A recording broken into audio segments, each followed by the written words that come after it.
told Scott this guy was coming to the ring. Scott says they didn't. But if Scott was to actually get into some really hot water over this, you know, it coming down the line, think back to Juventud Guerrera. Right. And think back to Scott Hall, how, you know, those guys were released after their brushes with the law. Yeah, but at the same time, I think it's a little different. I think this is I really think this is a bogus lawsuit, for one. And I think it's a little different that it's something that happened in the wrestling ring compared to something that happened, you know, down in Mexico where you run naked through the lobby. But you know that Juventud Guerrera is looking at this, and you know there is a lawyer somewhere with Juvi's number or Scott Hall's number going, hey, guys, did you see this? Hey, let me help you out here. Yeah, that's... You know. Let him go ahead. I think it's a little different. One of the surprises this past Sunday at the Rumble, we'll talk about this a little bit since WCW and guys leaving and all that, was Meng, WCW Hardcore Champion, showing up at the Rumble. That was a little bit of a surprise to everybody. It was. He dropped the belt, or gave the belt, I guess, to Barbarian. Yeah, didn't really get rid of it. No. He said, hey, I'm not going to the show Sunday. Take this for me. Yeah. And he's not even under contract. Yeah, here, you're the Hardcore Champion now. And... You know, he shows up, and I know why. They can bring the Islanders back together. Mm-hmm. They can bring, use him and Rikishi together, and just further that storyline. As far as, it's the island people are always kept down by. I thought they forgot that storyline by now. No, I think they're going to just add to it. But the one thing that was ironic, I blew my mind, Meng was not under contract with WCW. Yeah. And yet they still put a belt on him. Granted, it's a hardcore title. But still, they made him a champion.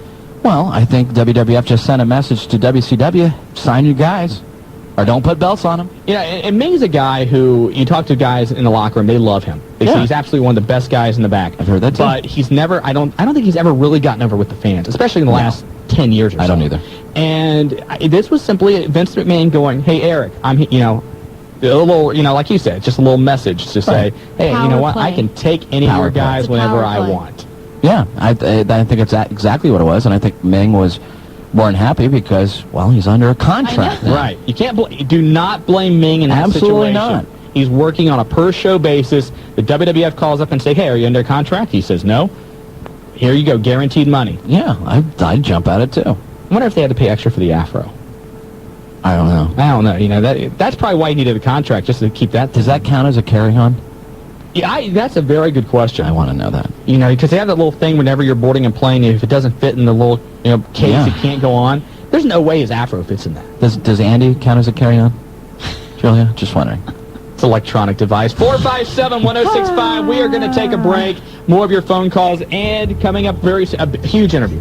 Big interview. Really? Yes, it's going to happen. I think I know who it is, but I'm not going to let it out. Don't do that. Okay. We listen to the Wrestling Guys on Buckeye Country 106.5. Back to the Wrestling Guys on Buckeye Country 106.5. I am Shawn Stidham. Willie F. in the studio as Marty Adams continues that special assignment. This long journey into the night. This better be good. It better be the special assignment he's on. It better be good. That's all I got to say about that. I still say it has something to do with Temptation Island. I swear. I think maybe Marty was on. Maybe he's on Survivor 2, and because of the confidentiality agreements, he can't actually. That might be what it is. I think that may be exactly what it is. Anyway, don't forget this Saturday, Violent Championship Wrestling has a big show in Piqua at the National Guard Armory, and details violentchampionshipwrestling.com. You're at that show, right? What's that? Are you at that show this Saturday? There is a rumor that Willie F. will be there.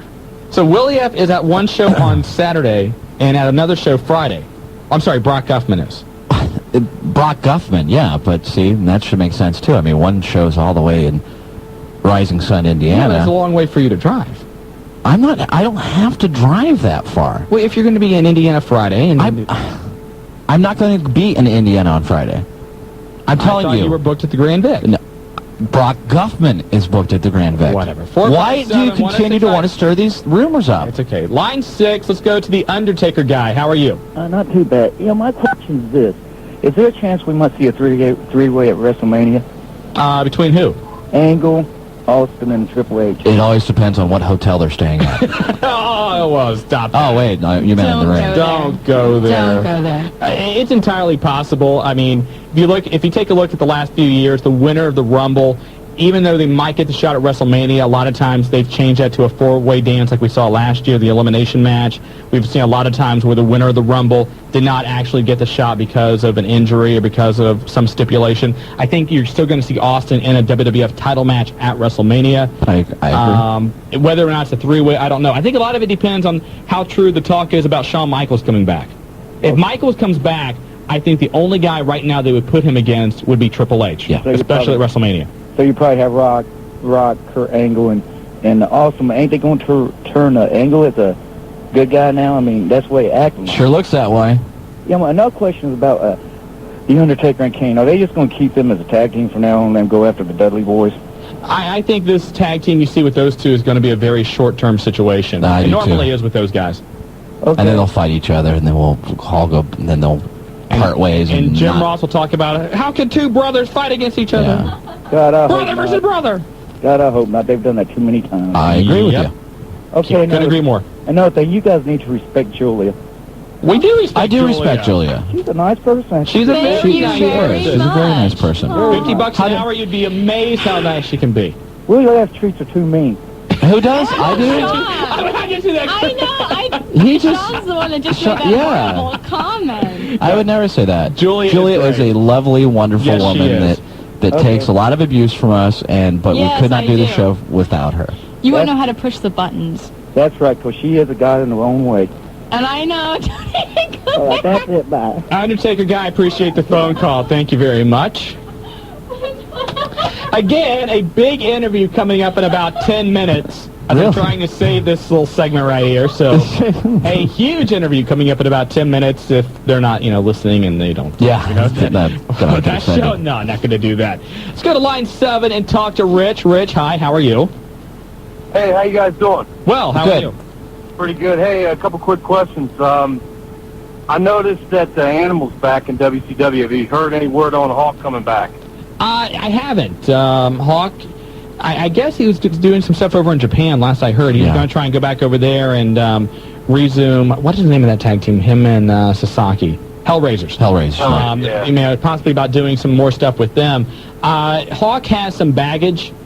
He's had some personal problems of his own over the last year or so, and I don't know if they're willing to take a risk with him right now or not. He's had personal problems for a long time. Yes, he has. Yes, he has. Hey, another quick one. I heard a rumor that ECW went out of business. Is that true?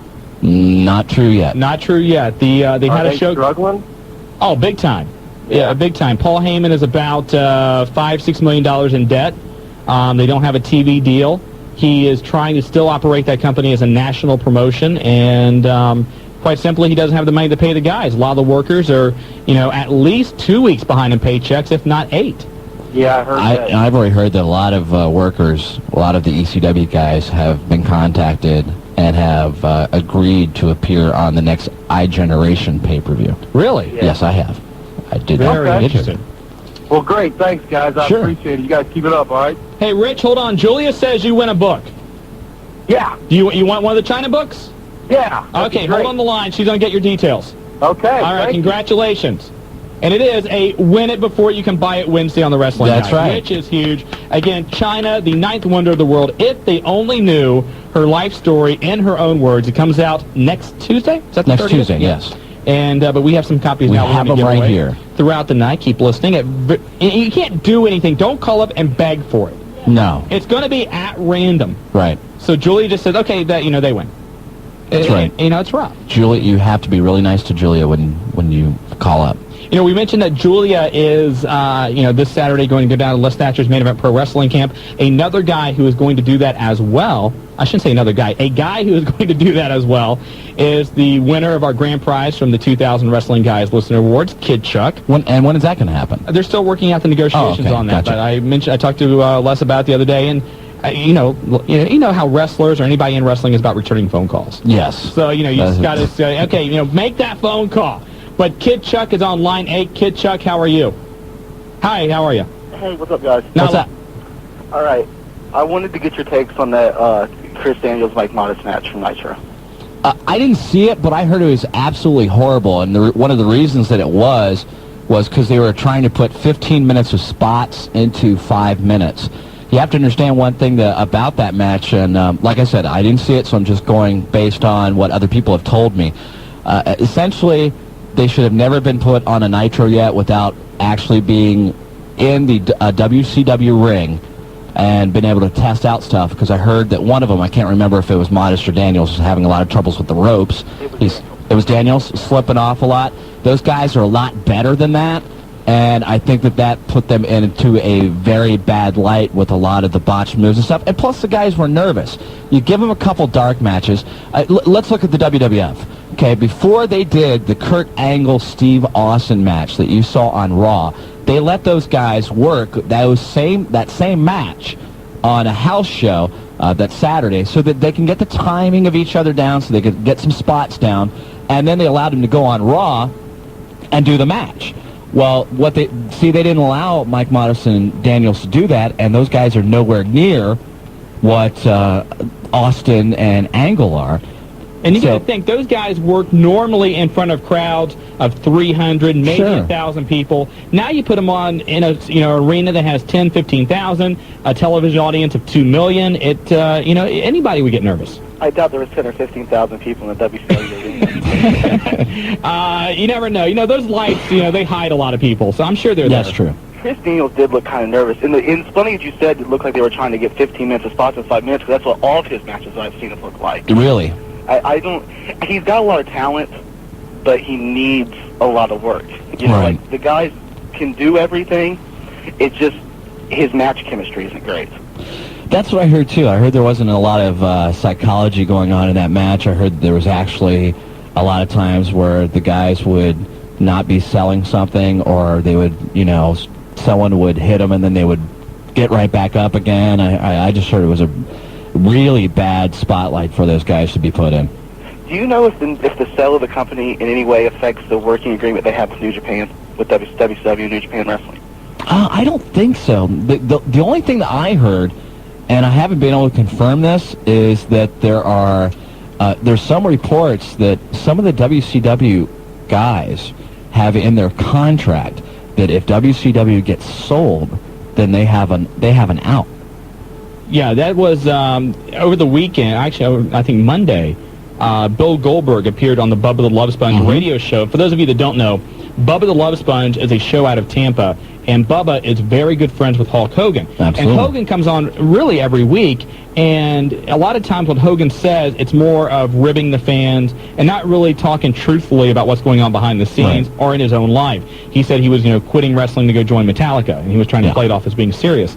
Goldberg was on there and said some things, and everybody believes Hogan set up this interview, so you can see why maybe Goldberg said some of these things, that he would like to stay in WCW, particularly if Hulk Hogan is given a position of power.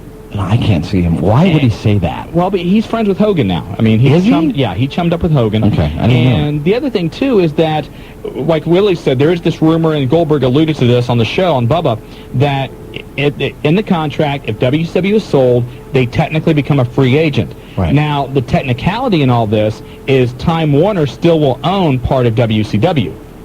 So, Gotcha. So that may be, part of the reason why Time Warner is actually going to retain an ownership stake, is maybe to prevent that clause in the contract, if it exists, from being activated.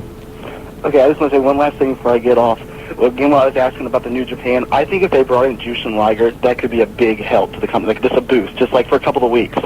I think they've tried with Liger, though, before, or with other guys like that. Haven't they brought Liger before? Liger wrestled on the very first Nitro against Brian Pillman. Yeah. The very first match on Nitro, Yeah. Now, one thing we know Eric Bischoff is keen on, and from what we understand, he is, he can't really take over yet, but he's still making it his influence known. Right. He is a big fan of the cruiserweights. Absolutely.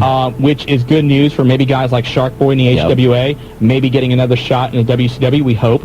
And so I think the cruiserweights, and obviously Jushin Liger is one of the best-known cruiserweights in the world. You got to think that Bischoff liked him before. He may stand a chance of coming back, but like Willie said, I just don't know. Liger's been here so many times. And normally when these guys come over, they only come over for a few weeks. They're not around long enough to really stay in a program where I think the American fans can get to know them and like them like they did the Great Muta 10 years ago.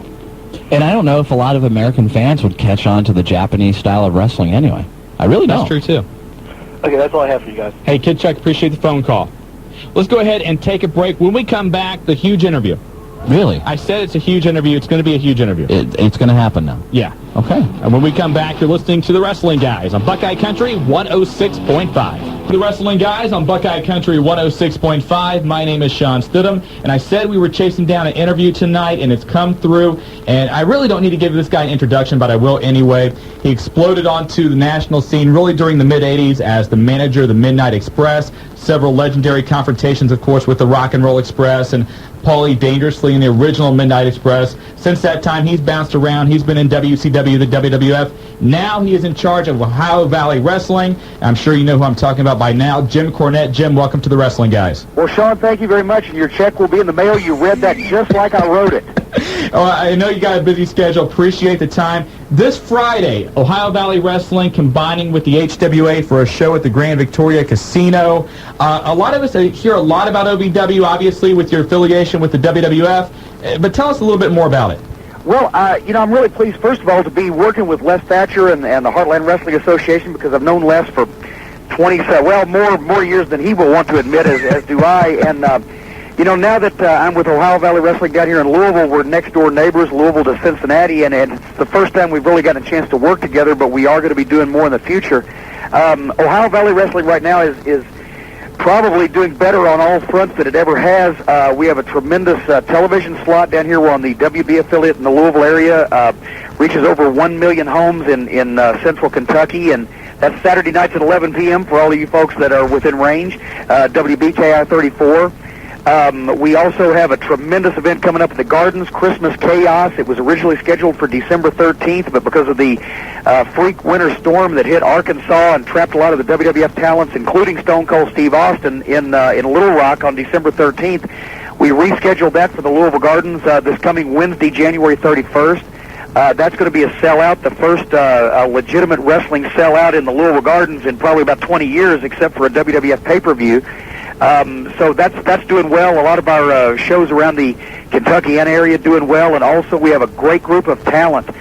We've got 18 WWF contract talents down here now, in addition to about a half a dozen more that should be or will be in the future. And so we got a great crew, a great television program, some tremendous live events, and now we're getting the opportunity to branch out and work with the HWA, and so the people there at the Grand Victoria Casino on Friday night are going to get to see the best of both companies, and I think that can only help everybody, help the fans and help the wrestlers. OVW really in the last couple of months has been kind of under a microscope, primarily because you've had the Big Show and Mark Henry sent down to you to work with. Give us a little update. Obviously, the Big Show's come back. We've seen him the last couple of days. Give us an update on Mark Henry. I've heard he's looking really, really good. Mark is looking fantastic, and of course, anybody who saw the Royal Rumble or saw Raw this past Monday night saw the tremendous change in Show, and the thing was last year, Show got a pretty bad rep because he had a knee injury and he also had a back injury. He had to take a lot of time off, and a guy that size, he can eat dinner and gain 10 pounds. So he didn't have his wind, he didn't have his cardio in shape, he didn't have his the ring rust knocked off, and that's what he came down here to do. Basically, is train with the young lions, and if he can keep up with them, he can keep up with the guys, on the big stage. And so he lost about 60-something pounds while he was down here, and the folks in the WWF were tremendously satisfied with that, and brought him back up for the Royal Rumble, and now he's, as a matter of fact, he's going to be at the Grand Victoria Friday night also, fulfilling the commitments that he had made previously. It's going to be the Big Show against Mark Henry, and Mark is another guy who has really changed his look and changed his outlook. He signed his WWF contract in 1996 weighing 412 pounds, and he is now in the high 320s. Wow. So he has lost about 90 pounds since his debut in the WWF, and I think it's probably been about 70-something pounds since the last time the folks there, had seen him on national television. So Mark he's doing leapfrogs, he's doing maneuvers he had never thought of doing before. But the problem comes down this Friday, if I may, for a second. The problem comes down to Mark still wants to get ahead and kind of take a few shortcuts. And he's not taking shortcuts in his physical conditioning, but he's taking shortcuts like this Friday night at the Grand Victoria. He's going to have a guy in his corner, a guy that a lot of the HWA fans know, named GQ Masters III. Yes. who allegedly is a great wrestling manager. I say allegedly because he's the one that says so, but there's been no proof of it so far, so since we can't convict him in court of being a great wrestling manager, we have to say allegedly. But the Big Show, on the other hand, at the Grand Victoria Friday night, is going to have a guy who most certainly has been convicted several times of several different things, but in this case, of being a great wrestling manager, of being a trendsetter, of being a guy who went out and blazed trails as far as wrestling managers are concerned, and that is your old friend Jim Cornette. What an endorsement. I was surprised you would say Jim Cornette. I was shocked. Well, you know, I'd like to be modest, but what's my opinion in front of so many millions of others? And the fact of the matter is, I'm the best wrestling manager there's ever been. I'm the best wrestling manager that's ever walked into a wrestling ring, and especially when a guy like GQ Masters III, you know, I've heard a lot about him. I haven't actually had the displeasure of meeting the guy in person, but I've heard a lot about him. His reputation precedes himself. He is generally acknowledged to be as crooked as a country road. As a matter of fact, if he turns around real fast, he'll screw himself into the ground. That's how crooked he is. And Mark Henry's trying to take shortcuts by having this guy in his corner because he thinks if he's got this guy, he may give Mark some kind of little boost that make him beat the Big Show. Well, my problem with that is that I'm doing my old friend Les Thatcher a favor coming up there. I originally wasn't going to be scheduled to work on this lineup. I was just going to, try to kind of scout out some of the talent, see some of the OVW guys that's going to be there. But when I heard about Masters being in Mark Henry's corner, I knew that he was going to try to give the Big Show a hard way to go. And so I figured I would just step in and sort of make things even. So I'm not going to interfere in the match. I think Big Show can take Mark Henry, but if it comes down to it that GQ Masters wants to stick his nose in that ring, I promise you, I invented about 90% of the dirty tricks that managers do in this business, and I will personally take GQ Masters' nose straight off his face and stick it up another orifice on his body where maybe he might not get sunburned so bad. If you want to read a lot about GQ Masters III, Jim, go to the post office, the little thing on the board where it says the wanted. You'll see a lot about GQ there. Well, I don't really want to read a lot about GQ Masters because generally I try to confine my reading to, pornographic magazines and something with some redeeming social value, something better than this guy's reputation. But I know he's caused a lot of people some headaches. Well, I'm going to be the Tylenol there Friday night. And like I said, Show and Henry, they're going to be on an even keel. But if GQ wants to stick his nose in there, I'll stick my foot so far up into his throat that it'll clear customs coming back out. Jim, let me ask you something about managers in general. Certainly you should know a little bit about this. HWA has GQ Masters III, another up-and-coming manager, really great guy, Brock Guffman. The role of manager seems like in the big two with the WWF and WCW, if you're not blonde and have a great set of breasts, you're not going to be a manager in one of those organizations. Yeah, I've noticed that, and a couple of years ago I figured out that I looked terrible in a bikini, and I didn't want to get silicone implants, so that's when I decided to switch gears and go more toward announcing and talent scouting and matchmaking, and that's what led me down here to OVW, because there are not a lot of managers anymore on the national promotions, and I blame a number of reasons for that. I blame the bad taste in general of the American public. I blame guys like Vince Russo, the worst boil on the rear end of wrestling that there ever was created, who now thankfully is unemployed in the wrestling business. But he started a trend because he's sexually frustrated, and he had a very, tight upbringing of parading these endless, nameless, faceless bimbos with these big snivetzes, out in front of the American public. And I think that people see through that. I think they watch the wrestling programs generally in spite of stuff like that, but it didn't do managers any good. So fortunately I was able to fall back on a few other things that I do fairly well and weather that storm out. And right now it requires me to do a lot less traveling, and I like that. And one of these days, if managers are back in vogue and if there's a place for them, then I might just hop back in there, because I'm not ready for Geritol and I'm not ready for Medicare yet. But right now I'm real happy doing what I'm doing. Good. And of course, you wouldn't refuse any Viagra, correct? No. As a matter of fact, offers of gifts are never refused. However, it is not necessarily needed.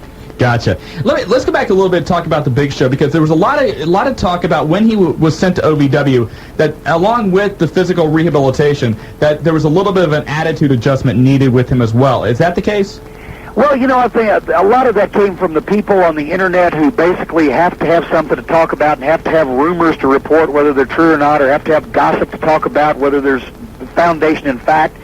I'm not going to say it wasn't a big adjustment for Big Show to come down here and, go from a guy being on national television, on pay-per-views, and on, house shows at Madison Square Garden in front of 20,000 people to come to Louisville and go back to his roots. But at the same point, I think he handled it real well because, he's gone to the small towns in Indiana and Kentucky, and he's gone to the high schools, and he's gone and made personal appearances in front of a lot less people than he was used to.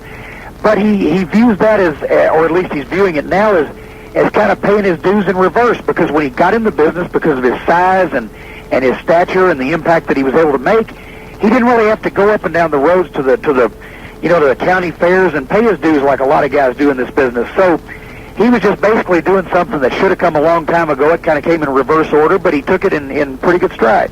Now, I was a little bit concerned. I saw his new tattoo. He's not trying to go like Lita, is he? I was a little bit concerned. We're not going to see a thong or... I think that no matter how much weight loss or no matter how much conditioning, I don't think Big Show will ever be confused with Lita.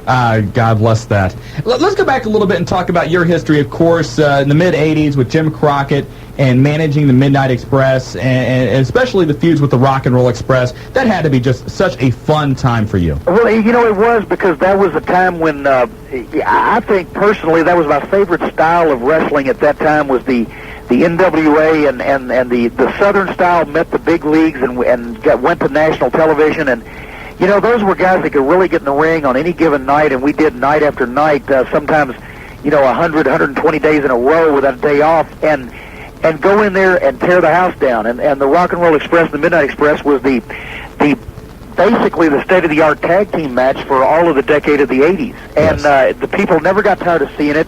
No matter how many times it had been promoted in a given place, they always knew that something different was going to happen, and the Expresses were going to steal the show. And that was really fun to be involved in. And those five guys, I should say, Bobby Eaton, Stan Lane, and Dennis Condrey, all had a part in the Midnight Express. And Ricky Morton and Robert Gibson, the Rock and Roll Express. They were all tremendous athletes and tremendous wrestlers and very talented at what they did. So it was, it was great to be thrown in that mix. I may have done a lot of great interviews and a lot of notorious things, but if I'd have had a bunch of guys who couldn't carry the load in there with me, then, a lot of people wouldn't be remembering it so fondly right now. Did you enjoy the times you were able to get into the ring, like the steel cage matches with Ronnie Garvin and the fights with Paulie Dangerously? In Ronnie Garvin's case, I enjoyed living through it. In Paulie's case, I'm sorry that I can't have one more, because I have a couple more knots I'd like to put on that little sucker's head. But yeah, for various reasons, I enjoyed either the displeasure or the pleasure of doing all of that stuff. Hey, I have a nice little collection. Whenever things get a little bit frustrating on Monday nights, you pull out the Star Case, pull out one of the Crockett Memorial Cups, and it just takes you back and shows you exactly why it is that that I truly love this sport. Well, like I said, the styles have changed over the years, and now there's some to be said for the new style. Of course, I think, to be honest, that a lot of the things that are going on today are really hard on the athletes involved, and it shortens the wrestlers' careers. They take a lot more risks. They take a lot more punishment now. But at the same token, you can't find guys that can hang in this business at this pace long enough to get as polished as the guys were 20 years ago. And so you lose a lot of technique, and you lose a lot of really intricate maneuvers and different types of crowd psychology that you don't get a chance to see anymore, because a lot of guys, by the time they learn that much, they're ready for retirement, either with a big bank account or retirement with a walking cane to go along with it. And you take a look at like two names that come right off the bat is Shawn Michaels and Mick Foley, guys in their early 30s who, because of the toll of their bodies, they're forced to shut it down early. Yeah, and with Shawn Michaels, it was just a case of being the best performer in the ring for several years in a row there, and just doing a lot of things that his body wasn't built to handle. With Mick Foley, it was being, good Lord, the next best thing to the indestructible human being that I've ever seen in my life. I mean, nobody of any build, of any physique, of any physiological makeup could possibly, I think, have withstood that as long as Mick did. But Mick Foley, he was just a special case, and he's probably still got one or two in him, but for the most part, he made a lot of money and he made a lot of fans and he had a lot of great matches. But the body at one point says, I can't go on any longer, and I think Mick was wise to choose when he did to get out. Any chance, we've seen Mick Foley's book. We're giving away China's book tonight. When is the Jim Cornette book coming out? Actually, I'm still writing it. I'm not old enough to write my biography yet. I haven't done everything.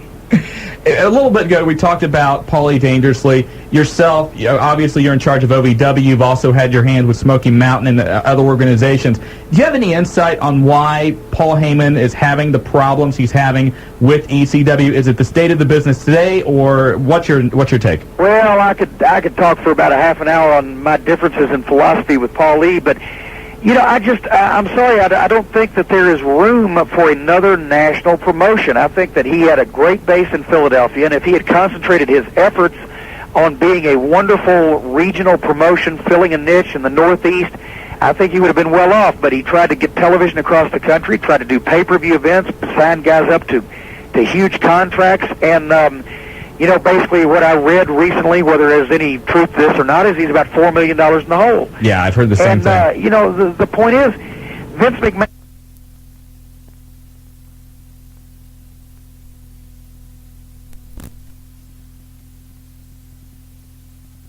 company are so basically ignorant of what goes on in wrestling that they've botched a lot of opportunities and they've wasted tens of millions of dollars.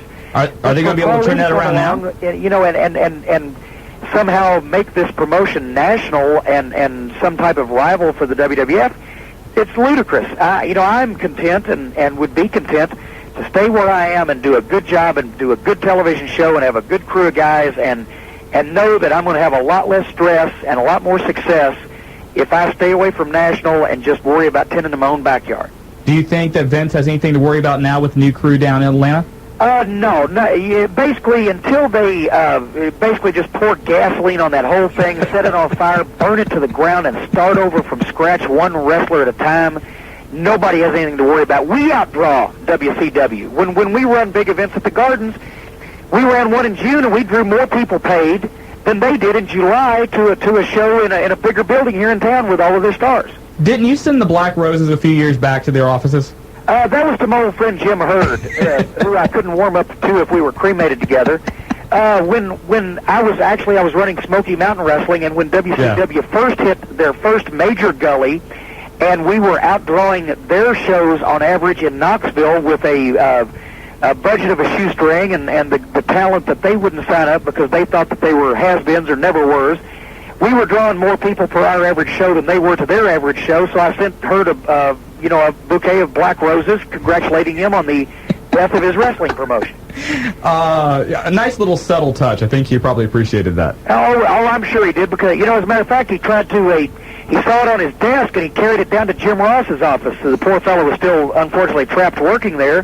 JR saw it and carried it back up to Hurd's office. They played Ring Around the Rosie with that for a while, but Hurd basically is the guy who started them off on the road to destruction, and they have never recovered.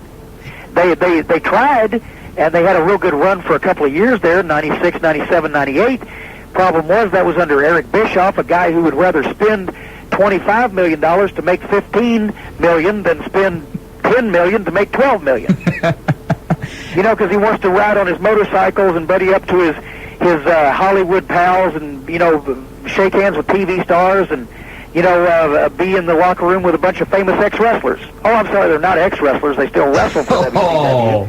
But they're ex-wrestlers in effect. Let's look again this Friday, Jim. Ohio Valley, you're going to have Flash versus BJ Payne. Also a tag team match, Rico Constantino and Rob Conway against Mr. Wrestling Nick Dinsmore. And is it the Damaja? The Damaja. The Damaja. These guys are probably 6 of OVW's best. It'd be hard for me to pare down OVW's crew right now to the 6 best, but these would definitely be the cream of the crop. You're going to see some tremendous young athletes here. Nick Dinsmore's 23 years old. He's a 4-year veteran already. He's got a WWF developmental contract. Damaja, 22 years old, barely 2 years after his first wrestling lesson, has already been the OVW heavyweight champion on a couple of different occasions. Iron Man Rob Conway was trained right here in OVW as well. He's been in about 3.5, 4 years now. Former Mr. Louisville, tremendous physique. Enrico Constantino, who has a WWF deal and was sent to us after his first, I believe, 12 wrestling matches. He already had a WWF deal. He's a former American Gladiators champion. He was a Las Vegas police officer, was shot 3 times, stabbed twice, and hit by 2 cars in the line of duty. Wow. Tremendous athletes, and of course Flash is he's the veteran of the group. He's 26 years old. He's been wrestling for 8 years, and he goes up against B.J. Payne, who is actually, I think, a prodigy. He's only been in the business about 1.5 years, and he looks great, and basically his in-ring skills have developed at a rapid rate over the past year until now. He's co-holder of the Southern Tag Team Championship down here, and of course he'll have his manager Sin in his corner, who her reputation has preceded herself as well. She is now known as the Wicked Witch of Kentuckiana. So, you're going to get a chance to see some of OVW's best talent there Friday night at the Grand Victoria, and I'm looking forward to seeing what these guys do to get over with a new audience. And, of course, the main event, Mark Henry with GQ Masters III in his corner against the Big Show with yourself. And, once again, like I said, I think it's going to be a tremendous match when you got a guy that's a former WWF champion, 7'2", 500 pounds. Well, I shouldn't say, he used to be 500 pounds. He's probably more like 440 now after losing that 60.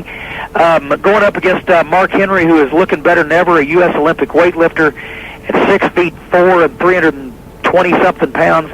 That's a lot of beef in that ring, and something's going to give. But the one thing that won't give is me if I catch GQ Masters trying to stick his nose in.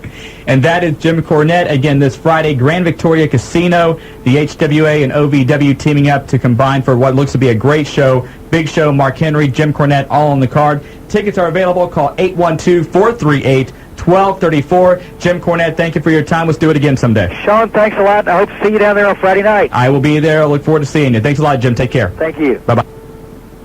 Little cut off there on the mic, but that's okay. Jim Cornette, and again, this Friday you can catch Jim Cornette along with the Big Show and Mark Henry as Ohio Valley Wrestling teams up with the HWA for a huge show at the Grand Victoria Casino. And Willie F. is working on the internet. Big story coming out today. Yeah, obviously I wasn't going to get into a word edgewise with Jim Cornette, but I do have a little story though. Go ahead. That just broke. Yes. It seems that Dr. Joel Hackett, if you remember that name, that's the guy over in Indy, right? That's right. He had strong ties with the pro wrestling community. I'm going to just read this right off of Dave Meltzer. He was charged today with 48 different counts. Wow. 24 counts of making false statements and prescriptions, and another 24 counts of controlled substances fraud, and deceit. Hackett has been linked to the deaths of 3 pro wrestlers. He was friends with Brian Pillman, and there were large amounts of drugs prescribed by Hackett in the bedroom of Louis Spicoli when he passed away. Ooh. It is unclear who the 3rd wrestler that passed away, if he was linked to Hackett or not, but he does have close ties with numerous WWF wrestlers, including prescribing steroids to the WWF. Now, the WWF banned Hackett from their dressing room in 1997 after the death of Pillman and warned talent to avoid contact with him, although many continued to go to him. Now, if he is convicted, Hackett could lose his medical license and face up to 3 years in prison and could be fined a maximum of $480,000. So wow. That news just breaking on the internet. Yikes. Somebody's going to start charging a lot more for their doctor visits. That's, jeez. And 48 counts. Yeah, we said Scott Steiner was in trouble. This guy. I think Hackett is definitely in a lot of trouble. Just a little bit. And Do you think so? Really? I think in prison he might be known as Buddy Hackett, as a matter of fact. Oh, gosh. Again, want to thank Jim Cornette for joining us. And Willie wasn't in the studio when the interview was conducted, so that's why you didn't hear Willie. But Willie is going to interview Brock Guffman, though. Yeah. I'll let you do the majority of that interview, since, you and Brock Guffman are separate. Right. You're not the same person, I want right? to make sure. Listen, I just want to make sure that, there is absolutely, positively, 100% that we put a death to this rumor that Brock Guffman and I are the same person. I think it's more than a rumor, but okay, we'll let you have your piece at that. We got to take a commercial break because some people are going to get really, really upset with us. So we come back. Devlin's on the line, Andy's on the line, and a little bit later, Brock Guffman, Willie F. is going to happen. You're listening to the Wrestling Guys on Buckeye Country 106.5. Welcome back to the Wrestling Guys at Buckeye Country 106.5. Shawn Stidham, Willie F., Julia, Jim Cornette, not one to hold back on his feelings. Not at all. I would hate to see a round table with him and Shane Douglas. You get Jim Cornette and Shane Douglas and Bubba. And get those three and just let them go at it. That would be very nice. It would be. And what he said I thought was interesting. He does not think there is room for a third national promotion. That's something we batted around here for a while. Sure. And I don't know there is either. I don't either. At least not on the level that Paulie wants to run ECW. There's maybe a place for something like an iGeneration that does a tour every now and then, and then has a pay-per-view. Or that urban wrestling thing. It's on BET. Yeah, something that maybe runs.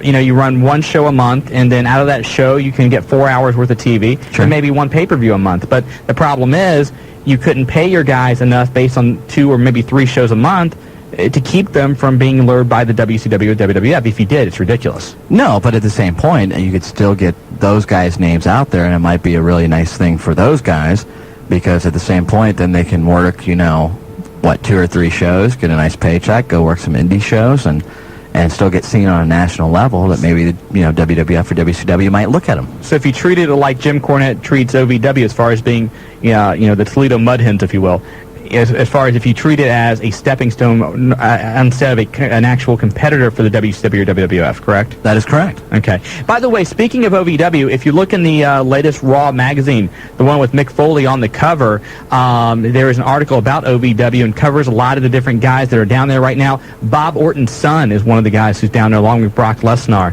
Right. And so a very nice, candid interview in there with Jim and some of those guys. And we don't want to leave out the HWA and all this either. Shark Boy versus Rory Fox in a loser leaves town match for the Cruiserweight title. One of those two is going to be gone from the HWA. History. Yeah. Rory Fox, MTV superstar. Shark Boy, of course, we all know. So. Yeah, I don't know. I don't know what either one of those guys would do if they happen to leave the HWA. I mean, granted, Shark Boy, has been talking with WCW again. That's no big thing. Rory Fox, who knows? Could maybe do the Tough Enough thing on MTV. So I don't know. It's going to be very interesting. One of those guys is definitely going to be gone. And also you've got Ray Steele and Chad Collier, correct? Those two? Yeah, and that should be actually a really good match too. Chad Collier, international superstar Chad Collier, I guess we should call him. He actually is. And actually just worked a dark match at Raw again, and worked against Perry Saturn for the second time. Yeah, good. And again, tickets are still available for that show. For details, go to their website, hwaonline.com, or call them down at the Main Event Pro Wrestling Camp, 513-771-1650. Let's get back to the phone calls. And line 3 from West Carrollton, we have Devlin. How are you? How you guys doing? Good. We've been seeing a lot of stuff with the Hardys going on. And it's rumored they're going to break up. When are we going to see it happen? Watch SmackDown tomorrow. That's all I can say. We have a really strong feeling if you watch SmackDown, you might get a clue when it's going to happen. Yeah. Like maybe Smack. Yeah. What's going to happen with Lita when they break up? What should we say? Watch SmackDown. Watch SmackDown again tomorrow. You guys can give her my number and bring her over here. I'm sure that she would love that. We will do that. All right, thanks a lot, guys. No problem, Devlin. Take care. Kettering, it's Andy on line 2. Welcome to the Wrestling Guys. Hey, how you guys doing? Good, Andrew. I just had a question.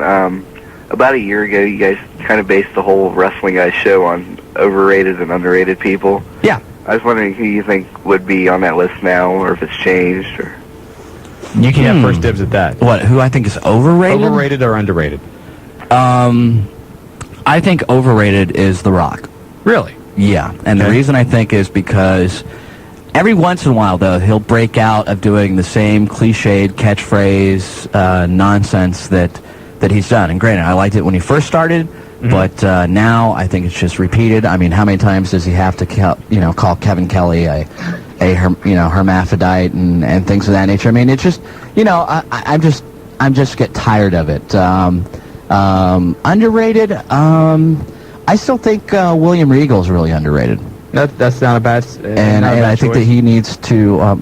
But actually, I don't think that William Regal has been doing his best work on any of the WWF shows either. Well, as we said earlier, he has been suffering from a bulging disc, right. So that might have something to do with it.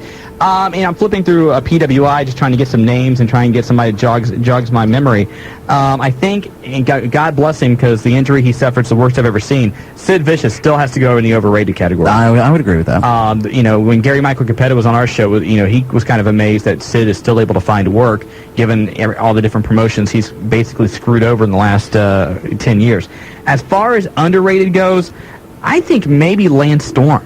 I think that's a guy that is kept at a mid-card level in WCW that, if he's given a tweak to his gimmick, could really, really be something, be a main event. I think Lance Storm really needs to learn how to talk. I mean, he's okay, but he just comes off as too, Serious? No, not even that. Because I mean, he is a little serious. I don't think that he has enough acting training to be able to pull off the role that he's doing, and it sounds like he's reading it. I mean, it basically sounds like a used car salesman. I kind of thought that was kind of his gimmick, though. Billy Gunn's a guy I think you could throw in the overrated category. Yes. Billy Gunn. Yeah, the one Billy Gunn, I would say. I think Y2J is underrated. Do you know what? Yeah, I don't know, so. because I like Y2J. So. I am a huge Chris Jericho fan, and I'm a Jericho-holic. I've said it for a long time. One of my favorite guys to watch. But he has in no way lived up to the hype he was given when he first came to the World Wrestling Federation. All these people that said, he's the next Shawn Michaels, he's this, he's that. And granted, I mean, he's an asset to the World Wrestling Federation. He's one of my favorite guys, but he is nowhere near being in Shawn Michaels' category, at least right now. No, I agree with you. I wouldn't say he's Shawn Michaels, but I still think that he's underrated. Maybe. I mean, it's hard to compare him to someone like Shawn Michaels. I mean, there's only one Shawn Michaels. There's always only one Rock, but I think Y2J in his own right is still underrated. Hey, there's only one Billy Gunn. Absolutely. he is the one Billy Gunn. Actually, I put Rhino in overrated, and this is going to surprise you, but I put Taka as underrated. Indeed. I can't believe how much that catchphrase has caught on. It's all about catchphrases now. You know that. I know that. It's all about what's up, and if you smell what the Rock is cooking. And I know. You got, all it takes is for you to say it once, and the very next day, the fans are holding up the signs and everything else. So, indeed. He's a really good high flyer. I mean, back in '97, he was really good, and now he's jobbing out on Jack and Heat. Well, you never know. With the new catchphrase, I'm sure Julia's a big fan of that. Aren't you, Julia? Say indeed. But you know what? Indeed. It was actually, I was talking to somebody, and they brought it up, too. Didn't La Parka do it a lot better, though, in WCW? I mean, I'm serious. When they did the voice, the dubbing? Yeah. I don't remember. I don't remember, because I only watch. I've only watched wrestling the last couple of years. So. I've only been around the last 2 years. I'm sorry. Shut up. Andy, before that, it was NSYNC videos. It's still NSYNC videos. What are you talking about with it? Oh, no, it's O-Town. So that's why she's a huge fan of. I don't even know what O-Town is. Yeah, you don't. I saw the poster in your office. Andy, appreciate the phone call. Thank you very much. Let's go over to line 5 and travel up to Springfield and talk to Johnny. How are you? I'm doing fine. Good. I just want to know, is there any way that Goldberg would go to WWF once his contract's up with WCW? I doubt it. Okay. What we talked about earlier when he appeared on the Bubba the Love Sponge radio show earlier this week, he kind of dropped hints that if Hulk Hogan was one of the guys in charge of WCW, he would like to stay there. Goldberg has about another 2 years left on his deal. I think it's about another 2 years, unless there is this clause where his contract would be voided if a sale happens with WCW, which we all know it has. But he was on our show, a year ago or so? Yeah. And that was a time when he was upset with WCW and, kind of dropped hints he would like to go to the World Wrestling Federation. Yeah, that him and Austin won a match. Yeah. And, there was all that stuff last year. Because I heard, one of the rumors I heard was that when Goldberg's in his locker room, he likes to watch the WWF. I didn't know if that was true or not either. A lot of guys in the locker room watch WWF. Yeah, of course it is. And honestly, a lot of guys in the WWF locker room are watching WCW. Sure. Okay. It goes both ways. Okay. All right? Okay. All right, take care. Line 6, we go back to Kettering and talk to Courtney. How are you? Fine. How are you guys? Doing well. I just wanted your opinion on XPW, if you think they'll be like the fourth company or maybe the third if ECW goes out of business. No. I think that the only way that XPW survives is on an underground level. I mean, with using all the porn stars and everything else that they have been using.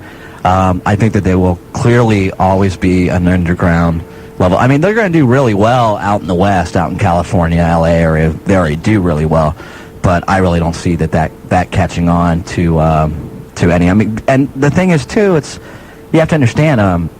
I think one of the reasons that ECW never really caught on is due to the fact that, well, WCW and WWF copied a lot of the stuff that ECW did, and then people, before a lot of people knew what ECW was.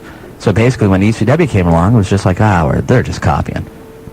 And when ECW first got onto the national stage, a lot of the guys that, we started watching ECW for, they had already left. Dudley Boys were gone, Taz, Sandman. I mean, all those guys had already, left ECW. So when they got their opportunity, the reason that so many people liked ECW was no longer there. Yeah. Do you think their opinion or their appearance at Heatwave really hurt them? I don't know. At the time, I thought it would, but I don't know. It certainly made them look unprofessional in a lot of people's eyes. Yeah, but now a lot of the ECW talent's going to XPW, so... Well, there's no other option. Exactly. I mean, that's... I think that would be the... You're going to have to say that's going to be the third company at some point, but it's not going to catch on to a national level, I don't think. The guy who runs XPW, we've mentioned this before, he's a kingpin in the porn business. You mentioned that. There's a very personal feud between him and Paulie Dangerously because he wanted to buy into ECW, and Paulie said no. So this guy basically said, screw you, I'll start my own. And Dave Scher said at one time, if a concession worker was ever fired from ECW, XPW would want him. Yeah. XPW wants everybody that was an ECW. They took Judge Jeff Jones. Shane Douglas made appearances out there. Chris Candido. Big Dick Dudley's out there. New Jack is now out there. So the guys that, don't draw any interest from the World Wrestling Federation and WCW, if Paul Heyman is not able to turn things around, obviously I think the next stop would be XPW. Okay. Okay? All right, thanks. All right. Take care. And let's go to line 7 quickly. It is Woodchuck. How are you? Hey, guys. Hey, how are you? I got two quick things. Go. One last week at Girls Right, Jason did leave Metallica. Yes, he did leave Metallica. The bass player from Metallica. He's gone. He's out of here. And who does Triple H's music?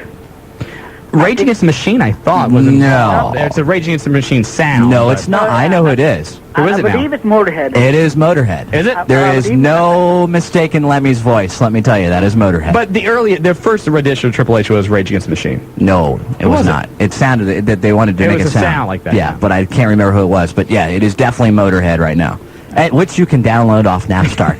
You can download everything off Napster. God bless Napster. Bad Napster. I've already seen it there. It is Motorhead. Okay. All right. All right. Take care. Bye. See, very quick. Come in, ask a question. Go ahead. Yeah, very nice. Very nice. No shout-outs. Just a quick question. So that's what a talk show is supposed to be. Yes, it is. Let's go ahead and take a break. When we come back, Brock Guffman from the Heartland Wrestling Association is going to join us to talk about the big show this Friday. Can't wait. And the big show. And Willie, you're going to talk to Brock, right? I will be here. I'm going to do the interview. When we come back, it's the Wrestling Guys. On Buckeye Country, 106.5. Welcome back to the Wrestling Guys, Buckeye Country 106.5. I'm Shawn Stidham. Willie F. is in here. Julia and... What's wrong? I'm sorry. No, I'm not feeling very well. You're looking a little peaked. Are you okay? I'm okay. All right. Anyway, if you're just joining... Yes, Julia. Actually, I actually have something to say. This ought to be good. Go ahead. No, Dave Diamond just called. Okay. And he said that they're interviewing the Fly right now. The Spanish Fly. The Spanish Fly, yeah. So well, that's good. He wanted to pass that on to Instead everyone. of Fly being able to call into our show, he's tying up on his hotline. So, I mean, that's nice. us. Thanks, Dave. Appreciate that. Anyway, if you're just joining us, we talked earlier with Jim Cornette, of course, the HWA OVW combining for a show. And as many of you know, in the HWA, there's a manager named Brock Guffman. Hey, Shawn? Who I was under the impression... Hold on. Let me finish this. I was under the impression that you were Brock Guffman. No, I'm going to be right back, man. I got to go. I have to... Wait, you said you were going to interview... You said you were going to interview Brock. No, I'm really not feeling very well. I don't think he's supposed to call... Well, I don't think it's a good idea if I stay here right now, though. Thanks for laughing at that, Julia. I mean, you've always looked a little ill, but... I know. I'm going to be back. I'll be back. Just, go ahead and ask you'll a be few back questions. With Brock. Go ahead and I ask. just hope you feel better, because you look horrible. Thank you. I'll be I'm sure. I'll be anyway, okay. You sure? Do you need me to call a doctor? No, I'll be all right. All right. Okay. Okay, so Willie's going to, I guess, go take care of herself, and Brock Guffman should call in here in a little bit. But, again, HWA OVW is coming up this Friday at the Grand Victoria Casino, so that ought to be a big time. Can't wait for that. Is Julia, Brock's on the line now? Is that... Let me just check real quick. I see the celebrity hotline flashing. So, hold on. Okay, we think this is weak. I mean, we all know. Is that's Brock? Yeah, he's on the phone. Okay. Yeah, that's fine. Okay. Brock Guffman, are you there? I am here. Who is this again? Shawn Stidham from the Wrestling Guys. Shawn Stidham. Yes. I know your work well. I've heard a lot about you, actually. Good. Are you feeling okay? I'm feeling fine. I'm in my, you know what? I am probably in the best health that I think I've been in my entire life. Thank you very much for asking. You see, the weird thing is Willie F., who is... Who? Willie F. He co-hosted this show. He was he had a little under the weather, so he walked out. And there's a lot of talk that you and Willie are the same person, and he kind of wanted to dispel that. You know what? I bet you that Willie F. He wishes that he was me. But there is absolutely, I don't know who this Willie F. is. I have lawyers working on it right now. I'm going to get to the bottom of this. I am going to make sure that he never, do you understand me? He never, ever even uses my name. He never even uses my likeness. And if he does look like me, then I am going to have his physical likeness altered so that he is no longer allowed to be like me. You know, that may not be a bad idea to get Willie's physical likeness altered. Julie, I think you can agree. That would be okay with me. That's great if you can do that. Of course I can. Okay. You know, I mean, I am a sports agent extraordinaire. I have connections. You know, I am the one that is going to get Corey Dillon to leave Cincinnati, the loser town that it is. I am the one that got the Cleveland Browns to get out of Cleveland. It was all my doing, and thank you very much. Okay, Julia, can you go out and see if you can find Willie? This is Willie F. I know really wanted to talk to you. So that's why I was... Of course, I know. I mean, there's a lot of people that would really like to talk to me. The only problem is I'm the busiest person in the entire world. Of course, you know I got Grand Victoria coming up. Yes. I have to go down there, listen to or stand in front of a whole bunch of inbred hill rats that are going to be trying to win their plasma money back that they're spending. But I would love to talk to the man at some point. Unfortunately, I don't think that that's going to be very possible. Okay, Brock, let's talk a little bit about you. Give us some insight, your background. You managed the A-team. The A-team? Oh, the A-squad, I'm sorry. What are you talking about? Mr. T? Mr. T. Murdoch, yeah, a little faux pas on my part, I'm sorry. No, I manage the most dominant tag team that is out there today. Chet the Jet Jablonski, Pepper Parks, his tag team partner, and Chet's brother, Dean the Dream Jablonski. And this Friday, you are actually going to be handcuffed to the ring post, correct? Yes, I am going to, because obviously Patrick Black, the commissioner of the HWA, has not had his kinky fill for this week, and so they are going to handcuff me to the ring post. They think that I, Brock Guffman, probably the most noble citizen that's out there, a law-abiding person like that none other could ever be. Now, I know probably a lot of your listeners have been handcuffed at some point. In fact, I've read a couple places that Julia likes to do it on a daily basis. I can't confirm that. I am not that type of person, Mr. Stidham. Julia, is that true? I don't know. I mean, okay. Anyway, so who are you fighting? Who are you fighting this Friday? I'm not fighting anyone. I am a pacifist, thank you very much. Okay, your team. I would not be fighting anyone. However, the A Squad will be taking on, for I think the 147.5 time, Cody Hawk and Mad Anthony Murphy, the taxi driver. Okay, Willie. Yes. Oh, Willie! How are ya? What? Oh, I thought you were talking to my groin.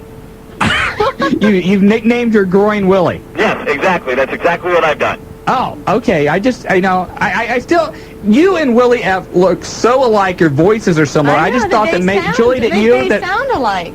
Yeah, did you find Willie when you went out? Trust me, you don't want to go out there. Okay, all right. He's just not doing well at all. Oh, okay. So he's kind of ill. Oh, okay. He's still in the bathroom. Okay. Yeah. All right. Well, as much as I would like to stay here and have your little, coup d'etat between you, Well, if you could hold on, because Willie, I know, really wants to talk to you. I am a busy man. There's a lot of things that I have to do. I have to at least try to get out of being handcuffed to the ring post this Friday. Are you sure? I mean, if you can just give it like 2 more minutes, I'm sure Willie F will come right back in. Absolutely not. You have got more of my time than any other persona should get. Okay, well, maybe, some other time you and Willie can get together and talk. I doubt that's going to happen. Okay, well, all right, Brock, thank you very much. I think he hung up, so. Yeah, well, thank God. Yeah, I mean, but, He's kind of mean. He seems a little bit, he has some issues, I think.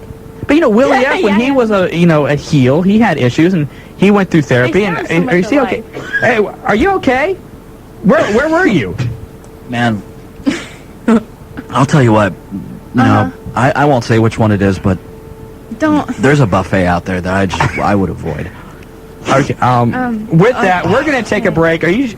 Man. You missed the Brock Guffman interview entirely. Oh God. Is there like some Tums or anything? I think we have some Pepto. Yeah. We're going to take care of Willie. We'll take a break. When we come back, more of your questions. We are the Wrestling Guys. Buckeye Country. Buckeye Country. Yeah. Get a cold compress. Get some rest. Welcome back to the Wrestling Guys, Buckeye Country 106.5. My name is Shawn Stidham. Marty Adams again on that special assignment. This is going to be huge when he figures out what it is. Are you okay? I'm feeling a little better. Willie F's in here, and I got to say, I think maybe I owe you an apology after I thought that you and Brock Guffman were the same person. There's no way. I mean, did anyone tape it? But it was a little odd that you left the studio when Brock called, and then Brock hangs up and you walk. It's a little bit coincidental. I know. I understand that, but I mean, Julia came out. She saw me. Yeah, that's what she said. So it was bad. I mean, you wouldn't pay her to lie or anything. I mean, not that I think that Julia could. Trust me, I wouldn't pay her for anything.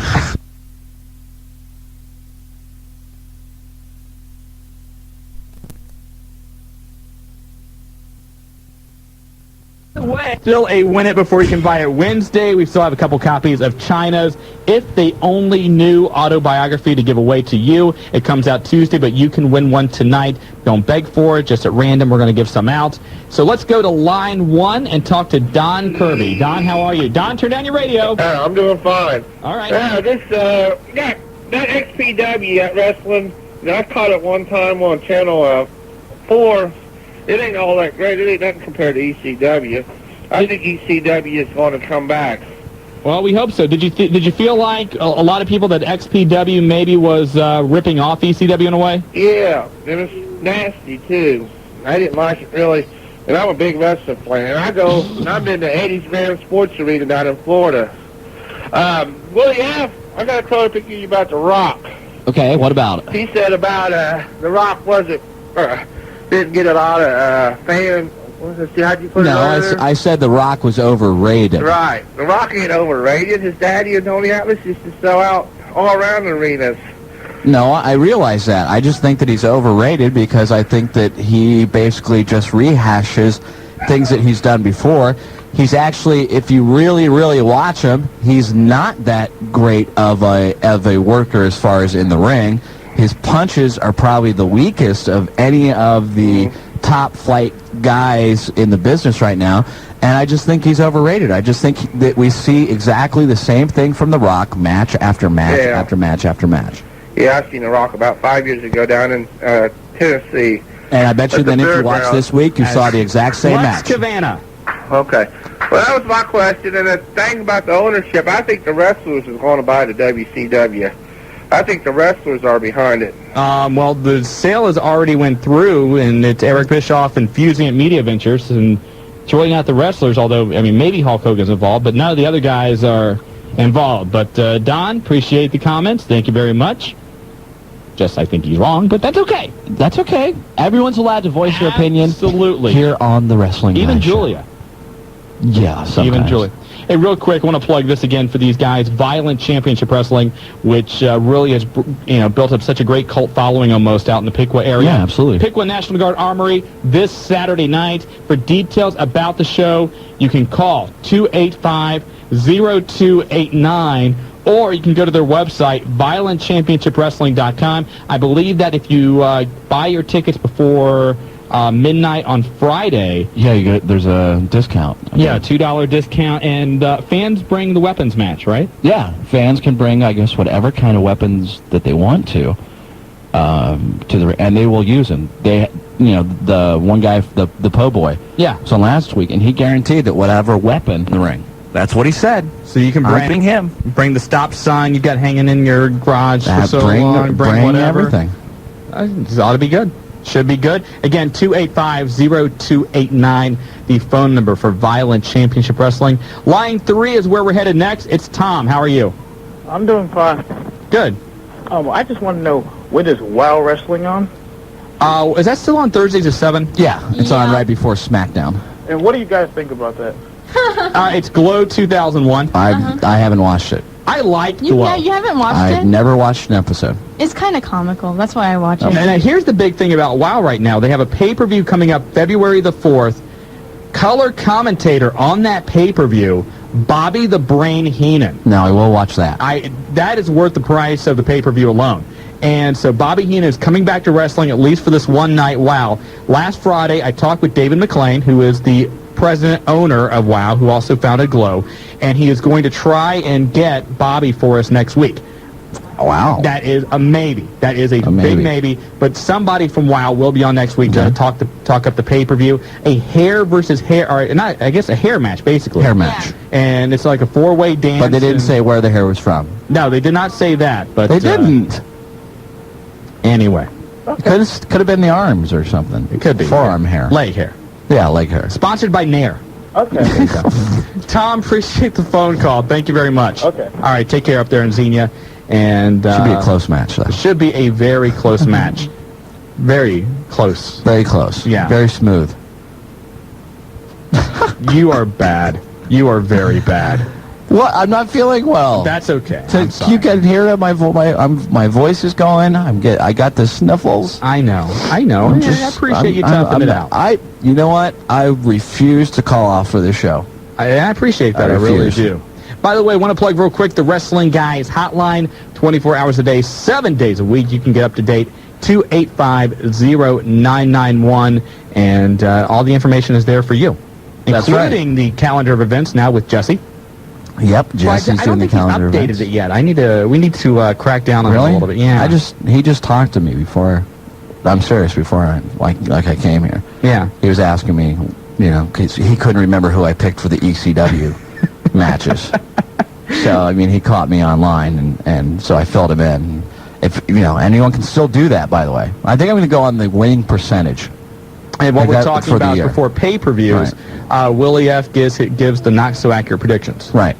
And so anyone can challenge me, and if you get a better percentage, then of course than I do, then you'll get something at the end of the year. I don't know what it's going to be, but they'll get something. Something. An autographed Willie F. No, it's going to be something that's going to be worth something. Yeah, worth money. I gotcha. Yeah. Hopefully. Let's go to line 4 in Huber Heights. This is what they'll get. I know exactly what they'll get. What? One of the things, we'll have a little prize package. Yes. Okay. One of the things that you will get is you will get an official copy of the tape that we will be filming this Saturday. That's with a Julia good idea. No. You will be getting an official. No. That's a one-of-a-kind edition copy of the tape. Again, here is what is happening Saturday. And let's reset this.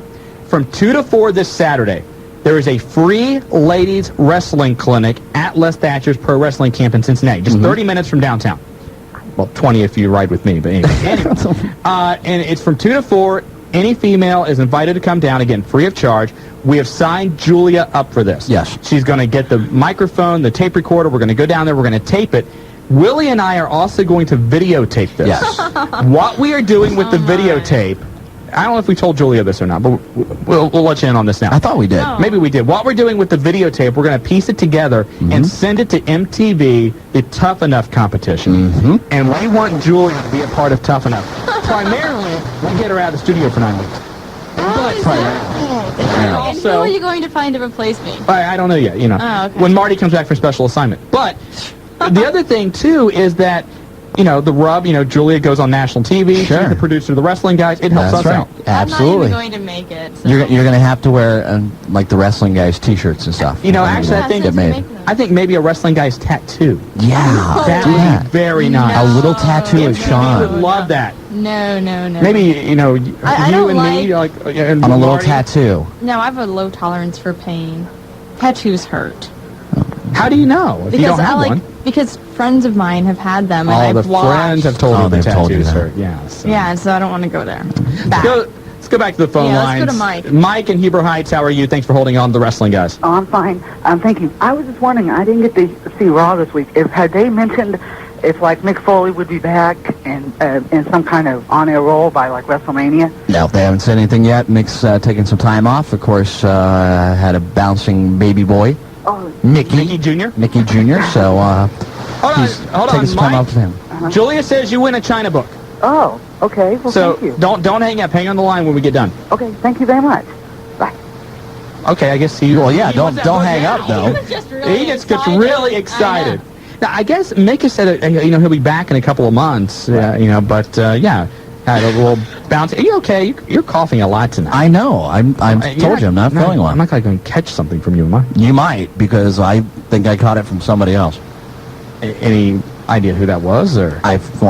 There's a lot of people at my work who have been sick with this, so I think I'm starting to come down with it. Gotcha. Let's go to line 5 in Dayton. It's John. How are you? Welcome to the Wrestling Guys. How you doing? Good. I was wondering, where did China get her wrestling training from? Killer Kowalski. Killer Kowalski? Yep. All right. Appreciate the phone call. Killer Kowalski, and now, did she get some from Harley Race too, or was it just Kowalski? If you read the book, again, I haven't read it yet, but coming out this Tuesday. I'm China, saying. Hold on, we got to plug this. Oh, okay, go ahead. China, Ninth Wonder of the World from HarperCollins Publications. If They Only Knew is the title of the book. And you know what John was doing? And she looks really good on here, by the way. Kudos to John. He was trying to get a book that way. You can dropping a China question like that. This front picture of her, you could shoot a silver dollar down there. I'm just telling you.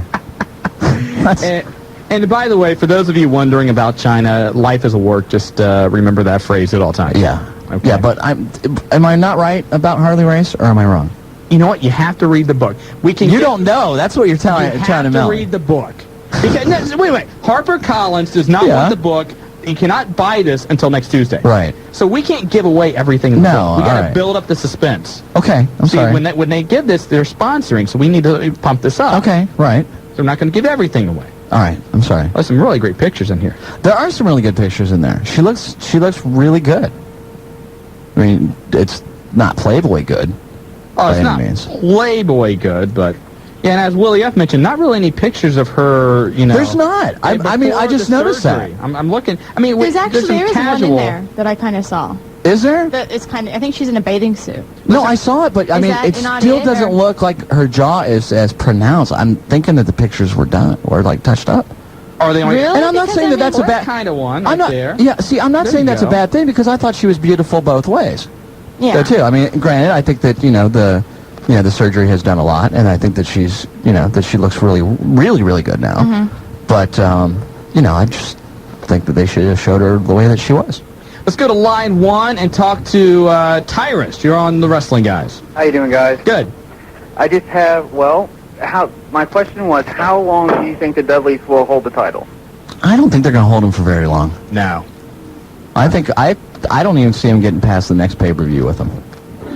The thing is nowadays, I mean, the idea that Kurt Angle has held the WWF title as long as he has is pretty amazing. I mean, 10, 15 years ago, a title reign of 9 months, 10 months, that was pretty common. Now, if you can hold a belt more than 4 weeks, take a look this past Monday with the Hardcore title. Al Snow won it and lost it in 10 seconds. Yeah. So title reigns really don't have the same meaning they used to, unfortunately. Okay.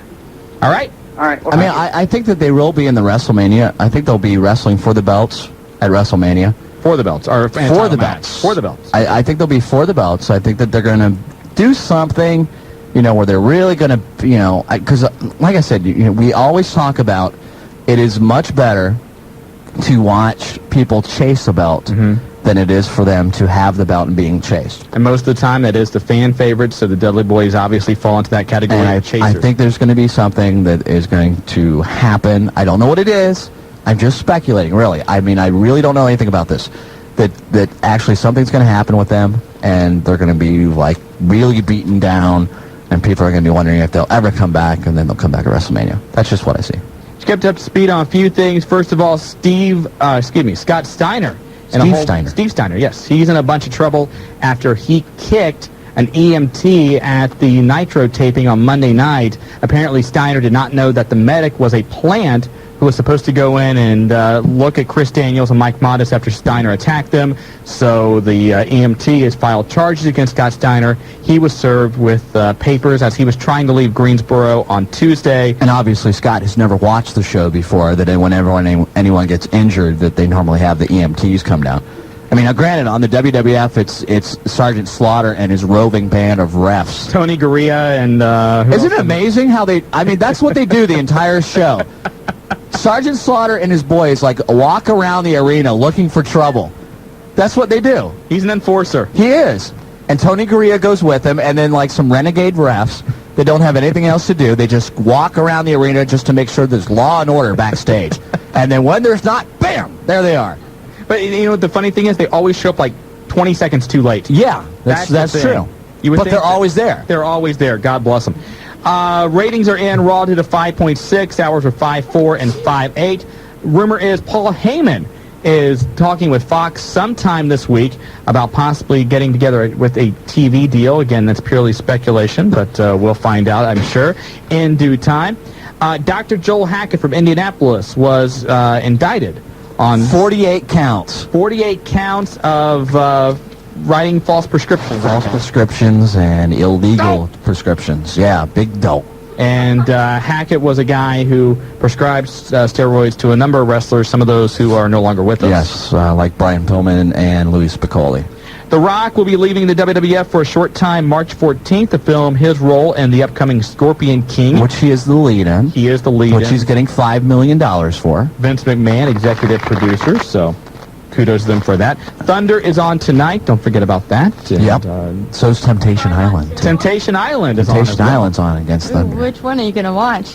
You know, I'm watching Temptation Island because, no, I know, you know, this is a train wreck.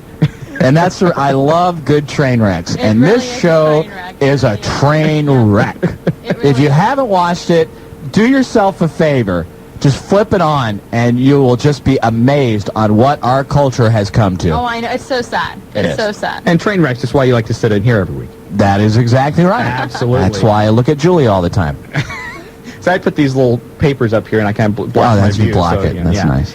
Let's take another phone call. Again? Let's take another phone call. Line 3, Amy and Dayton. Amy, how are you? Fine, how are you? Doing well. My question is, why is WCW having Japanese wrestlers back again? You don't like that? No, I don't like Japanese wrestlers. See, people talked about, you know, Jushin Thunder Liger earlier, and I said that it does not go over with the mainstream crowd. And now, Amy, would you consider yourself to be a part of the mainstream crowd? Say yes. Just say yes. Just say yes. Go with me. Okay, yes. All right, see? So, you know, a lot of people don't like the Japanese style, and they don't like, you know, the Japanese wrestlers, and but it's primarily the Japanese, the Japanese guys can't speak English, so they can't do any promos.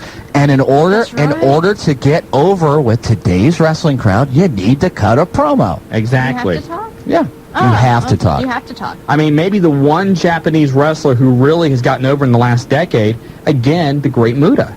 Yeah. That's the one guy who was able to overcome that, but still, he had a manager, like, you know, a couple different, Gary Hart, that was so vilified that by putting Muta with him, Muta's talent was able to overcome his inability to communicate with the American audience, and Gary Hart was so hated, people immediately hated Muta because they hated Gary Hart. That's why they need to bring male managers back. And, of course, you would be perfect. Or Brock Gutman. I've retired, though. But Brock Gutman, okay, never mind. I don't want to go there. That was too long. Amy? Yeah. Oh, she's still there. Good. She's won a book. Amy, because you agreed with me, you won a book. Which doesn't happen a whole lot. I won. Amy, you get a book. You get one of China's autobiographies. All right. All right, hang on the line. Julia's going to get your details, okay? Okay. All right. Again, we want to thank HarperCollins. They are the publishers of China's autobiography, If They Only Knew. It comes out this Tuesday. Run, don't walk to, where you want to go? Barnes & Noble, Borders, Books A Million, Books & Company, anywhere that sells books, Amazon.com on the internet. Go there, buy this book, and help support HarperCollins because they support us, and of course we love them. Exactly. They give us Again, some free books. Absolutely. We want to thank Jim Cornette for joining us earlier tonight. Absolutely. Thank you, Brock Guffman. I don't know if is he listening. I thought it was you. Never mind. Anyway, Brock Guffman joined us. Again, don't forget, HWA OVW this Friday. Tickets still available, 513-771-1650. You can gamble with those, too, so that's really cool. That's right. VCW, Saturday, 285-0289 in Piqua. We are done. Thank you. The women's wrestling camp, don't forget that, because you, too, can stand right beside Julia. And that's worth it. And that's 513-771-1650. I'm Shawn. He's Willie. We're the Wrestling Guys. Later.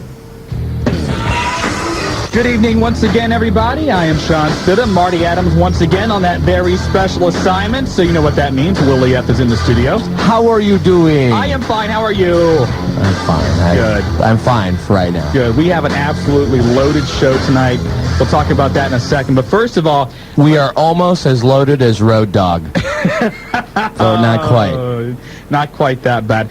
This past Saturday was going to be a very exciting day. It was. Because here's what was going to happen. It was exciting for me, though, because I still, well, go ahead. No, I'm sorry. Julia was going to go down to the HWA and be a part of their women's wrestling camp. Yes. Absolutely free. Absolutely free. Talked about it on the show for 2-3 weeks. Called down to Kirk Shepard and... Yes. They were all excited. They were all looking forward to her being there. Absolutely. And then what happened? Well, I was there. Mm-hmm. I was there, and I had a little entourage there of ladies that work with me.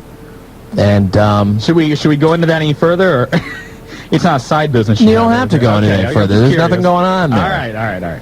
And then no Julia. And so you called me, and it was like, what's going on? Yeah. Like, I don't know. So. Julia did not show up. Julia no-showed her premiere in the wrestling business. Now, luckily, we were able to fill the gaping holes that provided for tonight's programming because we were going to, recap Julia being down there and play back. Thank God that we were able to. Yes, because, then who knows what would have happened. So, Julia, I want, because we're honest with the fans of the Miami Valley. And with, those that can hear it, we want to know exactly, what happened and why Julia wasn't there. All she does is laugh. Obviously, you don't take this. You see, when you don't take this very seriously, you have to understand. To the fans, oh, it wasn't that. We have people tuning in tonight to hear how you did, and you let them people down. It's not only that. You had a man, Les Thatcher, who still asks me, hey, what happened to your producer? Right. On a daily basis, and I had to tell him, I don't know. I haven't heard from her. I have no idea. So come on. I mean, now you can let everyone know, how you failed the show on Saturday, how you totally tarnished our reputation at the HWA, and how your role, your role as a producer is now in serious jeopardy. Okay. I'm sure that there's been plenty of other people who would have got down there, seized that opportunity. Because not only that, we were going to tape this for Tough Enough for MTV. Yes, we were going to send it off. She had a good shot. We already had an in. A couple weeks ago, Jason Bernstein, the guy in charge of it, we talked with him. I said, you know what? We want to get our producer on there. And he said, you know what, get me a tape. Yeah. And I told him what we were going to do, and he thought it was going to be a great idea. This was not about us. This was more about you. We're trying to help you, Julia, but obviously you don't want to help yourself. You have to understand something, Julia. We're already over. We're just trying. We're trying to help you. And trust me, you need all the help you can get at this point. Okay. So go ahead. I'm sure the Miami Valley wants to know what exactly happened with Julia. To know. No, Well, I wouldn't say they're dying to know. They're probably flipping the channel right now because you're taking so much time trying to figure out what to say. No, it was an emergency. And what was the emergency? You guys laugh, but it wasn't. I lost my purse, and I had to go and try and find it where I had left it. And you couldn't have called us. Wait a minute. No. Wait. Cell phone, and B, I didn't have the number to the school. Go back. This is you're doing the cliff note, and I appreciate you doing that because really, well, no, because I mean that's what happened. You better take all the time you can right now talking on the radio because after this your mic's off. You're grounded tonight. Tonight you have no mic time. You can answer phone calls. That's it. And we're actually not going to have that many calls tonight because of the interviews. Yeah, that's right. I wouldn't be talking anyway tonight. Right, that means next week too. 2 weeks too. Yeah. So now wait, because Seriously, you're ask any woman. That is a really big problem. no, but we need to go back a little bit because you're not telling the whole story. Well, that's what happened. Then. That's No. why I turned You're around. not telling the whole story. Here's what happened because this is exactly what you told me. Well, it is what happened. It is what happened, but you're leaving out details. What happened? Went to go get. Yes, go ahead. clothing. I don't have any tennis shoes or workout pants, so I went to go So get you waited till the clothing. last day, No, I waited till the morning. the last hour. I went to go get. Well, there's reasons for that, Okay. but Like? I went. Not that I'm going to share over the air. Okay. Okay, that's. You see, once again, you're not gonna tell the fans. Okay, well, you know what? We need to go on from Yeah, this we point. really All right. Julia, you're grounded. Okay, Do not thank turn your you. mic on. Speak when spoken to. All right, you ready for this? Let's go ahead and say who we have on the show tonight. All right. Coming up in about 25 minutes, we're going to be joined by Bobby the Brain Heenan. Yes. He's going to come on. He's making his return to wrestling this Sunday with the first ever WOW pay-per-view. And we're going to talk about that, touch base with him about... the end of WCW was not a good one for Bobby Heenan. No, it wasn't, and hopefully, we can get into some of that and talk to him about his. I mean, the guy's done it all, though. I mean, the guy, but even though his time with WCW in recent weeks when he's come out and spoken about it was not very good, you have to admit that his work was phenomenal. Absolutely. Everything he's done, a legendary manager, and was in the AWA. Was the very first manager of Andre the Giant. Did the whole WrestleMania 3 and the big main event there. Was in WCW. Even managed for those people that he managed Ric Flair at one time when they were both Kurt Hennig, the Brainbusters, Big John Studd, Ken Patera, Absolutely. Winkle.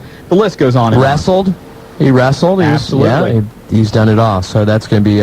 I can't wait. I mean, there's not very many people that I would actually go, wow, I can. I really look up to this guy. This is a guy that I could actually say that about. We've been very fortunate since we've done this show for the last couple of years, and we're actually coming up on our 2-year anniversary, which is pretty scary. Wow, that is scary. That we've got to interview a lot of people, and there's times that there's times where I'm interviewing people that I'm more excited about than others, just because they're personal favorites of mine, and this is one of them tonight. Absolutely. And then about an hour after that, around 8:30 tonight, we are scheduled to join the Sandman from ECW. Wow, that's and all right. certainly there's a lot going on with him. Certainly a lot going on with Extreme Championship Wrestling. So we will find out what's going on a little bit more about that tonight. But of course, let's go ahead and get into the news. Brian Clark of Chronic is going to the hospital tomorrow to get a CAT scan to find out exactly what is wrong inside his head. Don't you think we all need that from time to time? You're going to see it on Thunder tonight. There's a match between Chronic and Totally Buff. And what ends up happening is Road Warrior Animal comes out and attacks Brian with a chair. And he suffered a gash on his head, was knocked out cold, has been suffering some headaches and some other complications since then. So he's going to go and get that checked out. And hopefully everything will work out well for him there. Yeah, hopefully it is. He probably just has a concussion, I would say. Post-traumatic head injury syndrome. You think that's what it is? That's what it is. Like a Vince Russo type of head injury? Oh, no, this one's serious, I think, so we'll see what happens. Speaking of Thunder tonight, a preview of what you will see. Totally Buff takes on Chronic, obviously. Conan takes on Reno. Rick Steiner versus Jeff Jarrett. And you've got Shane Helms against Billy Kidman, as well as a ton of other matches. Right. Ready for you tonight on Thunder. Do you have the big SmackDown lineup? I do. Am I jumping the gun? You're jumping the gun a little bit. I'm sorry. My ex used to tell me I did that all the time. That's why we're not fine. together anymore. But that's another reason. That's another whole topic. I think Julia's mad at us now. Julia, are you mad? Julia, you're mad, aren't you? Julia, we still like you. We still like you. Okay. This hurts us more than it hurts you. That's right. We have to do this kind of thing. I mean, the fans of this show understand. Any one of these fans would have jumped at that opportunity. We said, no, let's do it for Julia, I mean, she's in here every week. She does a great job. Ratings are in. Raw did very well, banging out at 5.4. Nitro, a 2.6. And get this, the first quarter hour of Nitro, the quarter hour going into 9 o'clock, normally when they get absolutely hammered. Yeah. Typically, that quarter hour when Raw begins, 1.8, 1.9. Yeah, that's right. Did a 3.0, nearly double what it normally does because Dusty Rhodes. Stardust. That was a great moment. We'll talk about that in a minute. But well, you think that was a great moment. You didn't like it? No. Okay, well... Because any thought of Dust I've ever... Hold that. We'll dig into that in a second. I'm just jumping the gun again. You're having that problem all night tonight. The Calgary Sun has reported today that former pro wrestler Davey Boy Smith is going to be tried on July 17th for allegedly threatening his brother-in-law, Bruce Hart. We told you about this a few weeks ago. Davey Boy is actually dating his estranged wife. Bruce is... Really? Oh, boy, yeah.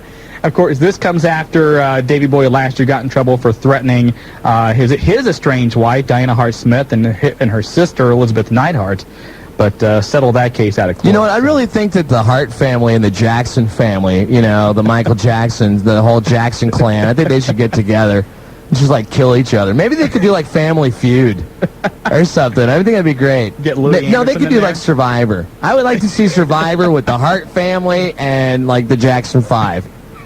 If Tito's not too busy, that is.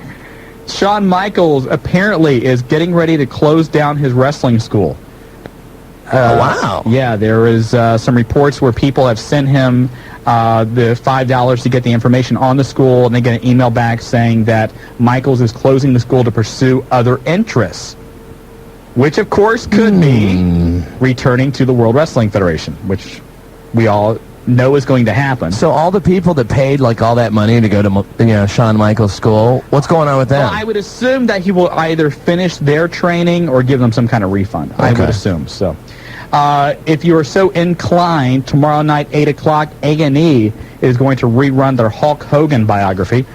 Of course, not like there's anything else on 8 o'clock. No, not at all. SmackDown, Friends, Survivor 2.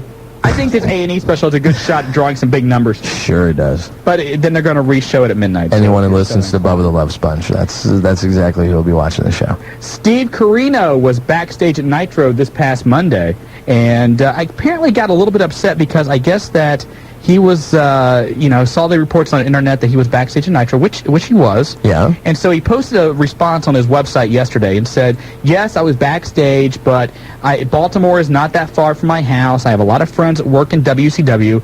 Did I meet Eric Bischoff? Yes, I did. But I also met every member of the locker room and staff. It shouldn't be made out to look more than it is. Now, what this is not, this is not a denial that he is looking for work in WCW. No, but at the same time,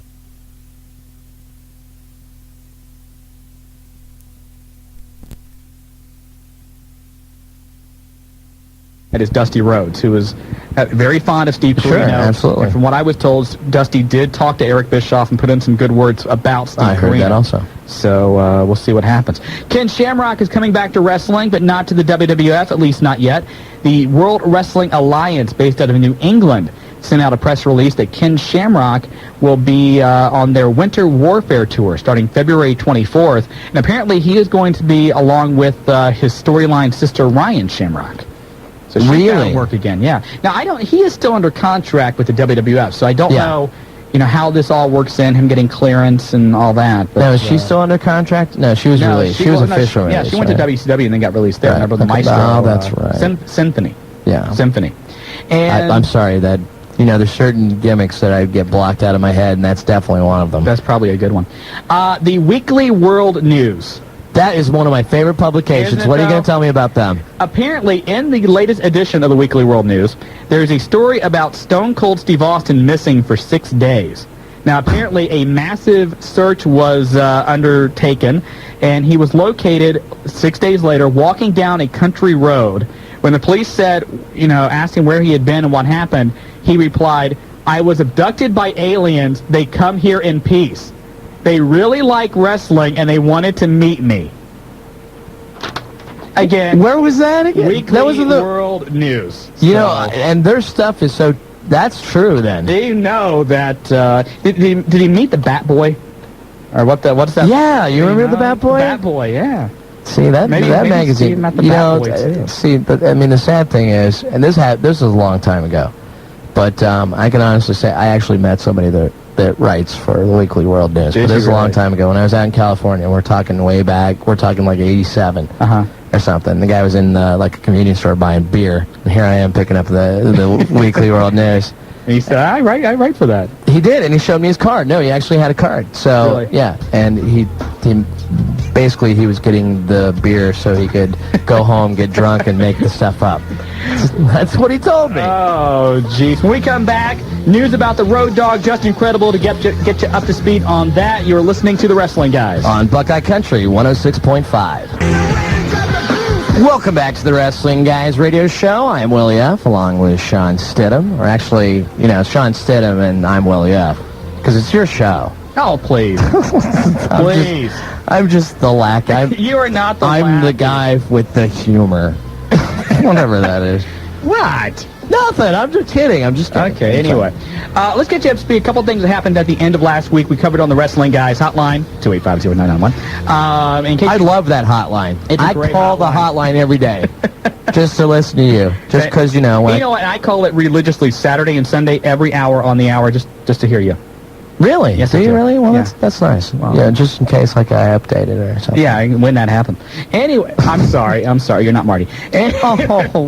I love Marty. Marty's on special assignment still. Anyway, last week, Road Dogg released by the World Wrestling Federation. Yeah. Not really sure what his plans are, but obviously he has some things he needs to take care of in his personal life. Yeah. Well, boy, that's saying it lightly, isn't it? Yeah, very much so. Road Dogg was suspended, about a month ago? I think about a month ago. And you know what? I'm sorry. I don't care who you are, but if you're in the World Wrestling Federation, okay, and they say, hey, why don't you, we're going to give you a little time. Why don't you go get some help? And you just go, kind of thing. And you go, oh, okay. Here's the thing about Rhodey. Rhodey had just signed about a year ago a very nice 3-year extension. Very nice contract. And when it comes to rehab and things like that, the WWF picks up the entire tab. Yeah. And so what they did about a month ago, they said, hey, look, we think you need some help. Go take care of it. Come back when you're done. When you're ready, come back. But at the same time, I mean, if I was stuck in a worthless gimmick like he was, I think maybe I would, I'd be on heroin at this point. You're saying he pulled a Tully Blanchard and did it on purpose? He may have, because, any way to get out of that gimmick, that's the best way possible. Oh, but, so he's been released by the WWF, so we really don't know what. Obviously, you got to think that WCW would have some interest in him. Granted, he may not have the best wrestling skills in the world, but he certainly knows how to get over with it. Yeah, have him tag up with Scott Hall, man. You got to, drunk and disorderly, scary. Right there. That's the name of the D&D. That's what they should call it. D&D, drunk and disorderly. You might want to copyright that. All right, I'm going to. You should. And last week, Just Incredible signed a 3-year contract with the World Wrestling Federation. Terms were not disclosed, although it's believed to be in the 6-figure category as far as money is concerned. And who knows, he might be there for Extreme SmackDown. No, that has no crossover with the ECW. Don't even get that started again. Right, I love those. I love reading those rumors like that. Extreme SmackDown or SmackDown Extreme has nothing to do with ECW, but you're going to find some places on the internet which will tell you differently. It's taking you to the extreme. Paul Heyman's going to be there, and he's going to bring in Tommy Dreamer and Francine and blah blah blah and all that. So it's like, just shut up. No, he's not. Sure he is. But Just Incredible has signed a 3-year deal. Word is that Tajiri has signed a letter of intent, which basically says that if ECW stays together, he's going to stay in ECW, Tajiri is. But if ECW folds, then he will go and work exclusively for the WWF. And I think that's, I think that's good. Now someone was asking me, one of the workers was asking me that they heard that Super Crazy still did the dark match, like at Nitro. Did you read anything about that? He didn't show up. he did not show up, but he was scheduled to do it. Yeah, what now, happened... Tajiri told him no, straight out, right? Right. Okay. What happened was last week, Tajiri and Super Crazy were asked by WCW to come to Baltimore this past Monday and work a dark match as a tryout. Right. And Tajiri got offended. Sure. He thought that, hey, I'm too big for a dark match tryout. So he then went and signed with the WWF. Now, apparently, Super Crazy, he and Tajiri are very close, and he wants to stay with Tajiri, but... Wait a minute. I don't know how close. How close I'm not are in the they? locker room with Are you doing it like? Are you trying to like? You know what? Raj is going to be on a minute. You should write. You should write for the Weekly World News. As a matter of fact, going over stuff like that. Anyway, Crazy had the invitation to come this past Monday and try out, but he did not. So he was not there. Although we told you Steve Carino was in Baltimore this past Monday, and Julio Fantastico was there as well. Yeah. Julio De Niro now, I guess, is what he goes by. Right. ECW. So speaking of ECW, a bunch of ECW guys. Can we still call them ECW wrestlers even though we don't know if they're still around? Well, sure, because that's what they're known as. Because, well, that's the way that they'll still be on the show if they're still known for, being ECW wrestlers. But if they're not ECW wrestlers, they're still pretty big names. They are big names, yeah. But we'll go ahead and get into that. February the 15th, the UCW and UPWA present Tommy Dreamer, Rhino, New Jack, and Francine, along with other local superstars for a big show at the 755 Union Hall on Woodman Drive. Joining us now is Big Daddy Raj Cox from Unified Championship Wrestling. Raj, how are you? I'm great. How you guys doing tonight? Good, Raj. Man, I'm staying so busy trying to get everything precisely right for this show. You know how it is. Now, this is pretty big because, number one, it's on a Thursday. Most of the time we don't have indie shows in the middle of the week, so that's a little different. But a lot of big names coming in for this show. Well, we got Tommy and Francine, which I was trying to have them call in tonight, but Francine's dad, he had to go under the knife this afternoon. Ooh. He had, like, one of those catheters shot up through one of his veins. He was having, like... Raj, it's like dinner time for some people right now. Yeah, I was really enjoying this beverage until you said that. Well, hey, I'm just trying to give you the scoop on what's happening. I understand. I'm giving you a behind-the-scenes thing you might not see. That's not a scoop. That's more like a probe, and I really don't want to get into that. Oh, I don't probe anything lately. Okay, good. Anyway, but yeah, we got Tommy and Francine coming in. Of course, you heard about Justin. He was a possibility, but the possibility's taken away from us.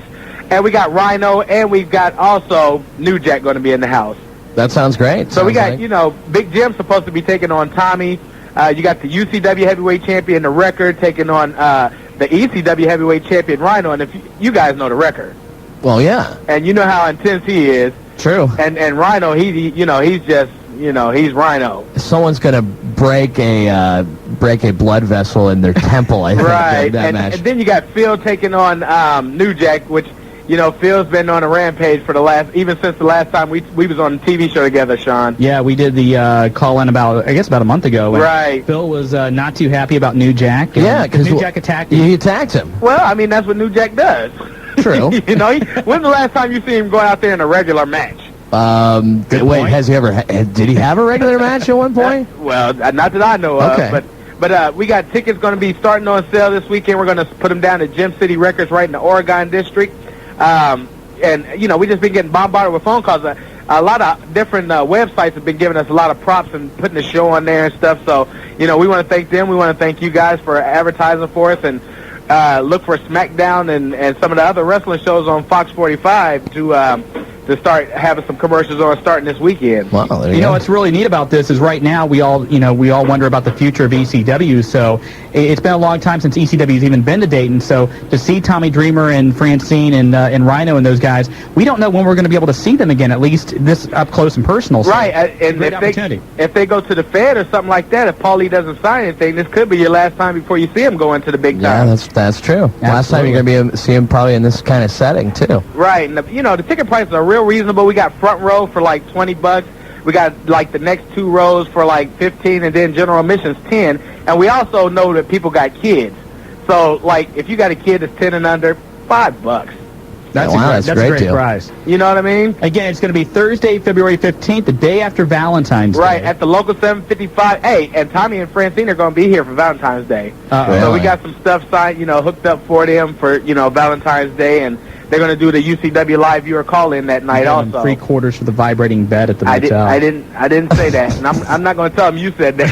appreciate that. Hey, Raj, we got to get to a break. Good luck with the show. All right, thanks a lot, guys. Details and call your hotline. What's that number again? That's 640-2794. All right, thanks a lot. Big Daddy Raj Cox. Oh, okay. Peace out, guys. Peace out, Raj. Later, Raj. All right, Big Daddy Raj Cox from UCW. Their big show February 15th. When we come back, Bobby, the Brain Heenan on the I'm Wrestling excited Guys. about this. On Buckeye Country 106.5. Welcome back to the Wrestling Guys on Buckeye Country 106.5. I am Shawn Stidham, Willie F. in the studio. Julia across the board, the 69th wonder of the world, and joining us tonight. And again, I'm very stoked about this interview. This is one of my personal favorites. Will I know? Same for you. Probably one of the only reasons to watch WCW for the longest time was this man. He's been in the business 38 years. He started out probably became nationally known as the manager of Nick Bockwinkel in the AWA. Absolutely. Went on to manage such wrestlers as Big John Studd and Ric Flair and Ken Patera and the Brain Busters, and the list goes on and on and on. Hulk Hogan, Andre the Giant, WrestleMania 3, he was the man in the corner, the only manager Andre the Giant ever had, as you pointed out earlier. And this weekend, he makes his return behind the microphone for the Women of Wrestling pay-per-view this Sunday. His name is Bobby the Brain Heenan. Bobby, welcome to the Wrestling Guys. How you guys doing? Good. How are you? Great. So a lot of people have been wondering, when will we see Bobby the Brain Heenan come back to wrestling? Why this Sunday? Why WOW? Well, first of all, I'm excited about it because it's something different. For 35 years, I've watched a bunch of hairy, naked men with big ears and big sweaty paws tear at each other. Now, this is going to be fun to sit back. And I've watched their show, and these women they're great athletes, and they got great bodies. And the production is done very well, and it's just going to be fun to do. It's going to be fun to do something I want to do now, not something I have to do because I'm under contract. Right, and I know that this is a lot different than, say, Glow back in the 80s, because these girls can actually work. Well, I think what happened with Glow was I don't think anybody was ready for Glow. I think when Glow started, everybody thought it was just a bunch of women out there knocking off the men and everything and trying to be a rip-off artist. But then when that went down the toilet, then you looked at the production that you see on some of the wrestling shows now, so Glow wasn't that bad. So now it's time for the WOW, the Women of Wrestling, I think. And I think it's going to be a great pay-per-view, and I think it's going to become kind of a click thing, like everybody watching soap, I've heard you're just excited about getting back with Lee Marshall. Yeah, and I also like Jock Itch. One of the big matches on the pay-per-view this Sunday, again, check with your local cable outlet, our satellite provider, for details. That's right. There you go. Is a hair match where the loser is going to have her hair shaved completely. Have you ever seen a match with where a lady's hair was on the line? No, I've never seen a bald woman.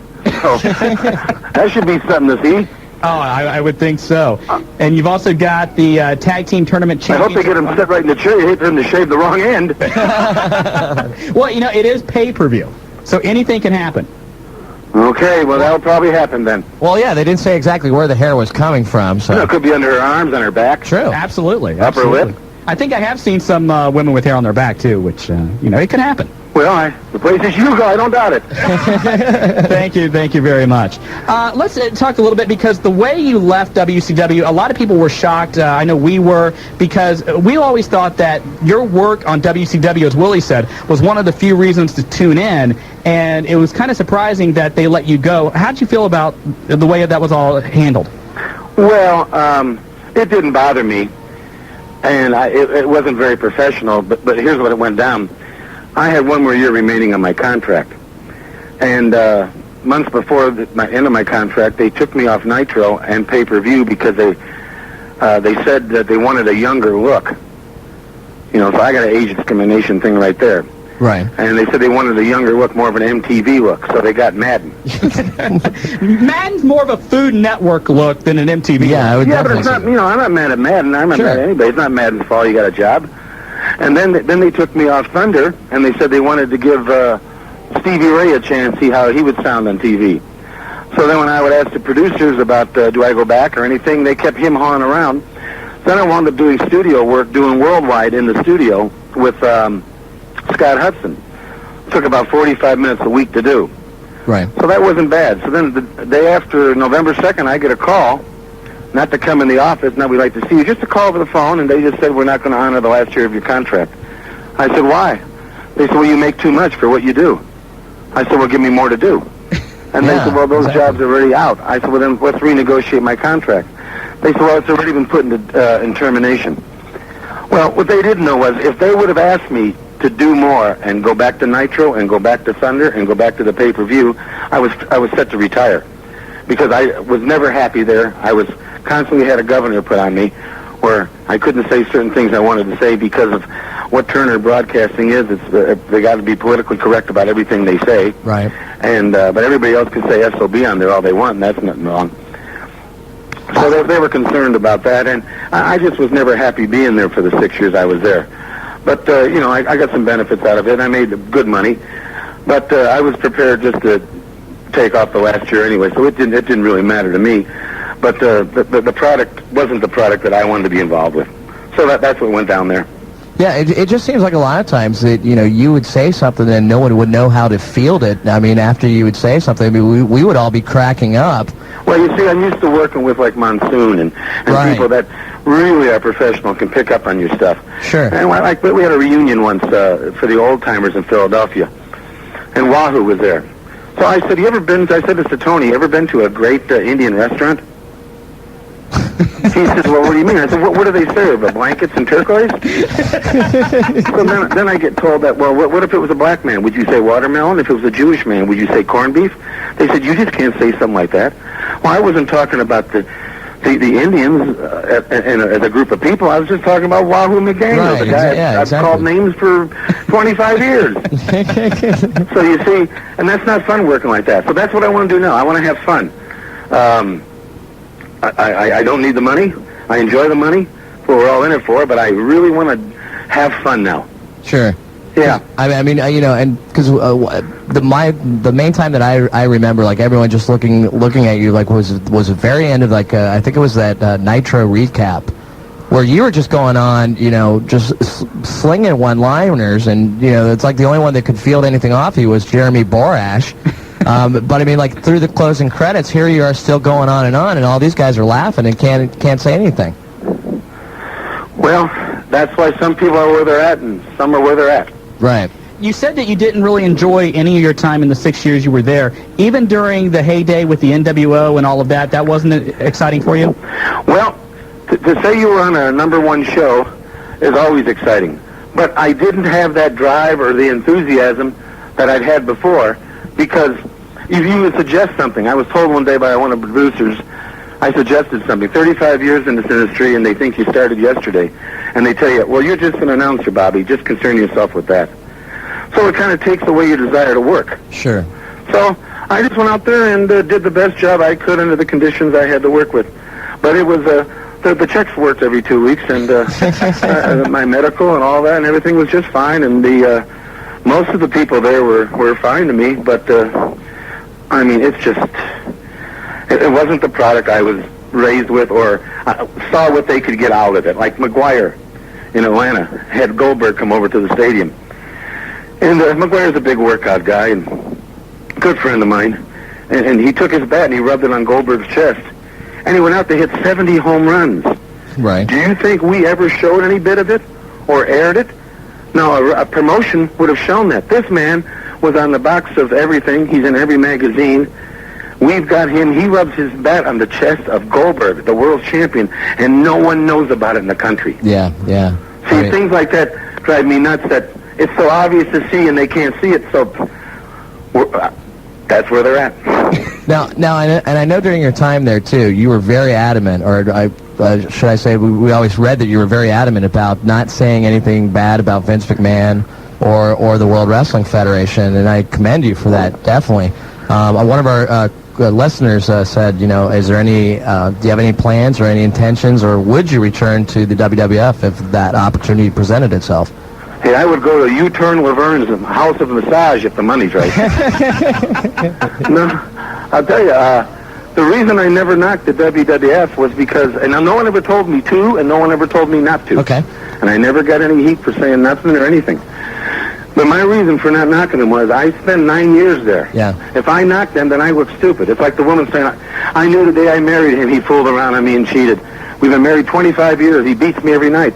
Then why do you stay, bimbo? Sure. Go, take a walk. Sure, that makes perfect sense. So, and I'm paid by Turner to put over Turner's product, not to put over McMahon's. Right. So that's why I never said nothing. Bobby, we all know that WCW's now been sold and a new regime's in town. Well, kind of a new regime. Eric Bischoff's still going to be in charge. But now with the new guys in town, if they came to you and offered you a contract or asked you to come back, would you be interested? No. Okay. I don't believe so. And they're asking me about would I work for McMahon? Yeah, I'd look at an offer. I don't want to travel like I used to. I got over 2 million miles just on Delta. The last thing I need is to win a trip. So, another little plate of small food. But I'd entertain a thought if it was convenient for me and if the money was right and if it would work out for both of us. Sure, I still love the industry, but I am not going to kill myself on the road anymore, making Delta Airlines rich.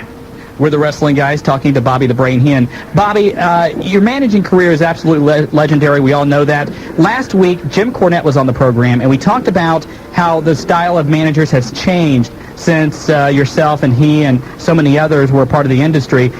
What's your personal feelings on that? How if you don't have a pair of nice breasts, you can't really be a manager anymore? Well, you see, you're talking like a fool. And I think like a fool. But what we're talking about is the wrestling that we knew and liked. Right, exactly. It's no longer that. This is now a television show. Sure. That's exactly what it is. A manager was usually two things. It was a guy that was too old to work anymore or a young guy just starting. Well, I got into it at 20 years old as a young guy just starting. And I think the difference today and the difference in those days, a manager was a very important part. They said he wasn't a wrestler. He was still part of it, just like the announcers. Absolutely. Just like the referees. We're all athletic actors. We just have different outfits on. Sure. That's how I look at it. I think the more attention should be paid to everybody else. We got people now that are managers. Like you said, they've got big breasts, and they look great. If you're selling Fredericks of North Dakota, that's fine with me. But, it's the good old days when the guy could talk and you could get something across. Now, guys don't care about their craft anymore. They just want to fly higher than the next Mexican guy. Do you still watch it, week to week? Are you watching the shows now and keeping up with it? Yeah, I'm pretty busy. I'm doing a lot of other things, and if it's on, I'll watch it and everything. It's interesting. It's interesting to watch the production. That's what I really like to watch, like WWS production and WOW's production and ECW's production. Just to see how they differ and how they shoot the cameras and how the ring looks and how they get the beauty shots. That's what I'm interested in now. Is there anybody that you can point out that you really admire their work right now? Yeah, there's like Benoit is so good. Right. Right. And I like Jungle Girl. Jungle Girl, and of course she's going to be on the pay-per-view this Sunday. Now I wonder if you would kiss her, just lip to lip, if she'd have a wild taste, like a deer. Which of these girls? Now let's look at this. Let's look at the roster of WoW. You've got like Patty Pizzazz and Ice Cold and Poison. Whoa, before we go any further, everybody get a pencil and paper out because I'm going to tell you how to get some great Bobby the Brain Heenan merchandise. Okay. Most people say get a pencil and then you get the number right away. They're wrestling fans. It's going to take them a while. Go get your crayon. The rubber thing at the end is the eraser. I'll tell you in about a couple minutes. I'll have my secretary, Miss Betty, tell you. Okay, good. Go ahead. What were we saying? The ladies on the roster of WoW, girls like Lena Starr, Patty Pizzazz, Ice Cold. Which of those do you really, really like?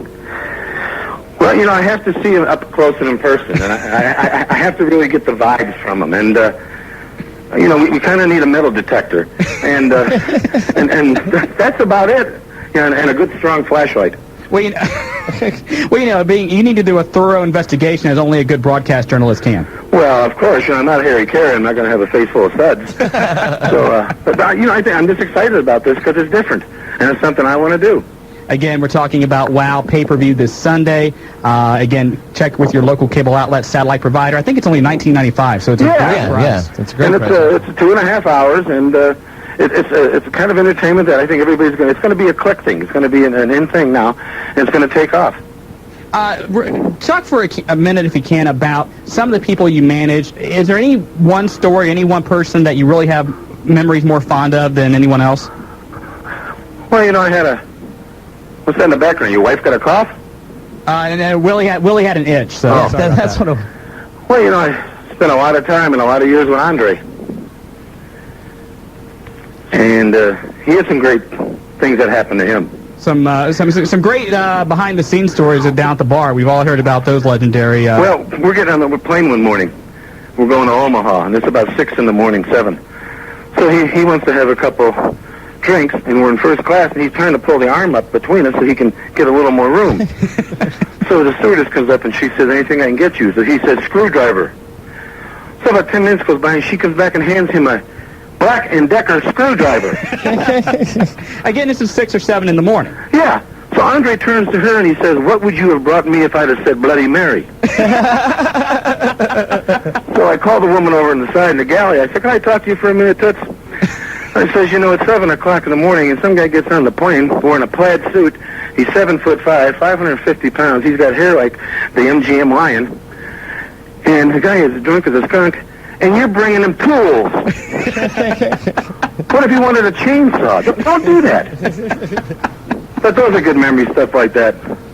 You know, and we've all enjoyed your career. One thing I want to ask you about, it looks like that with the new regime of WCW, Hulk Hogan is coming back. Obviously, you've had your runarounds with him over the last few years.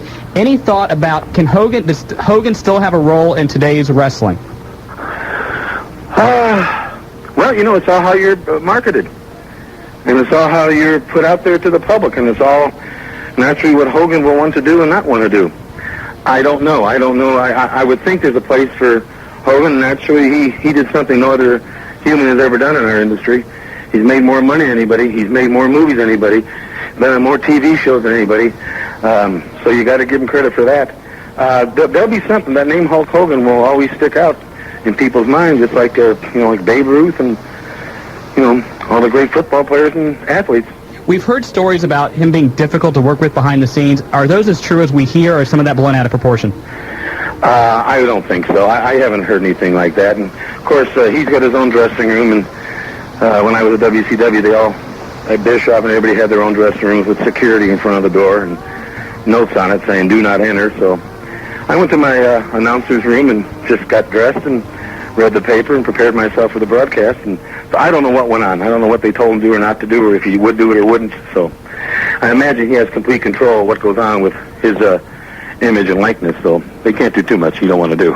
Sure, and speaking about how you got ready for the broadcast, too, I recently read in an interview you did where you have absolutely nothing scripted, nothing ready to go. No. You just go out and however the match feels, you just go with it. Yeah, see, if I had something scripted written down, well, now that match takes place, and it'll say it's a 10-minute match, and what I have to say about this guy doesn't come up. It won't fit. Sure. Well, then it won't work. Sure. So now I'm stuck thinking, when am I going to use this? When am I going to get this in? Will this work for the next guy? Too much BS. I'd rather have it just come to me. So that's the way I always work. And I think that played out on TV too. I mean, is there any chance that at some point you're gonna sit down, write down all this stuff and? Oh yeah, I'm gonna put out a book. I think that's gonna be great. Good. I'm trying to put everything together now. I've got to work out some things with the rest of my family, and because I want to tell the story of when I started out at 10 years of age going to Marigold in Chicago, and go right till today. But I want to tell it truthfully, and I want to do it right. I don't want it to be looking like like the Hell's Angels handbook or something. I want this to be a nice-looking book, and I want to produce properly. Bobby, you said you got a number where people can get merchandise and keep up with you. Daddy! Daddy! Put that bottle down, huge dummy. Now tell these people what you want them to know. Go ahead. I'm here, Bobby. Tell them. Hi there. Hi, how are you? Fine. How are you doing? Good, thank you.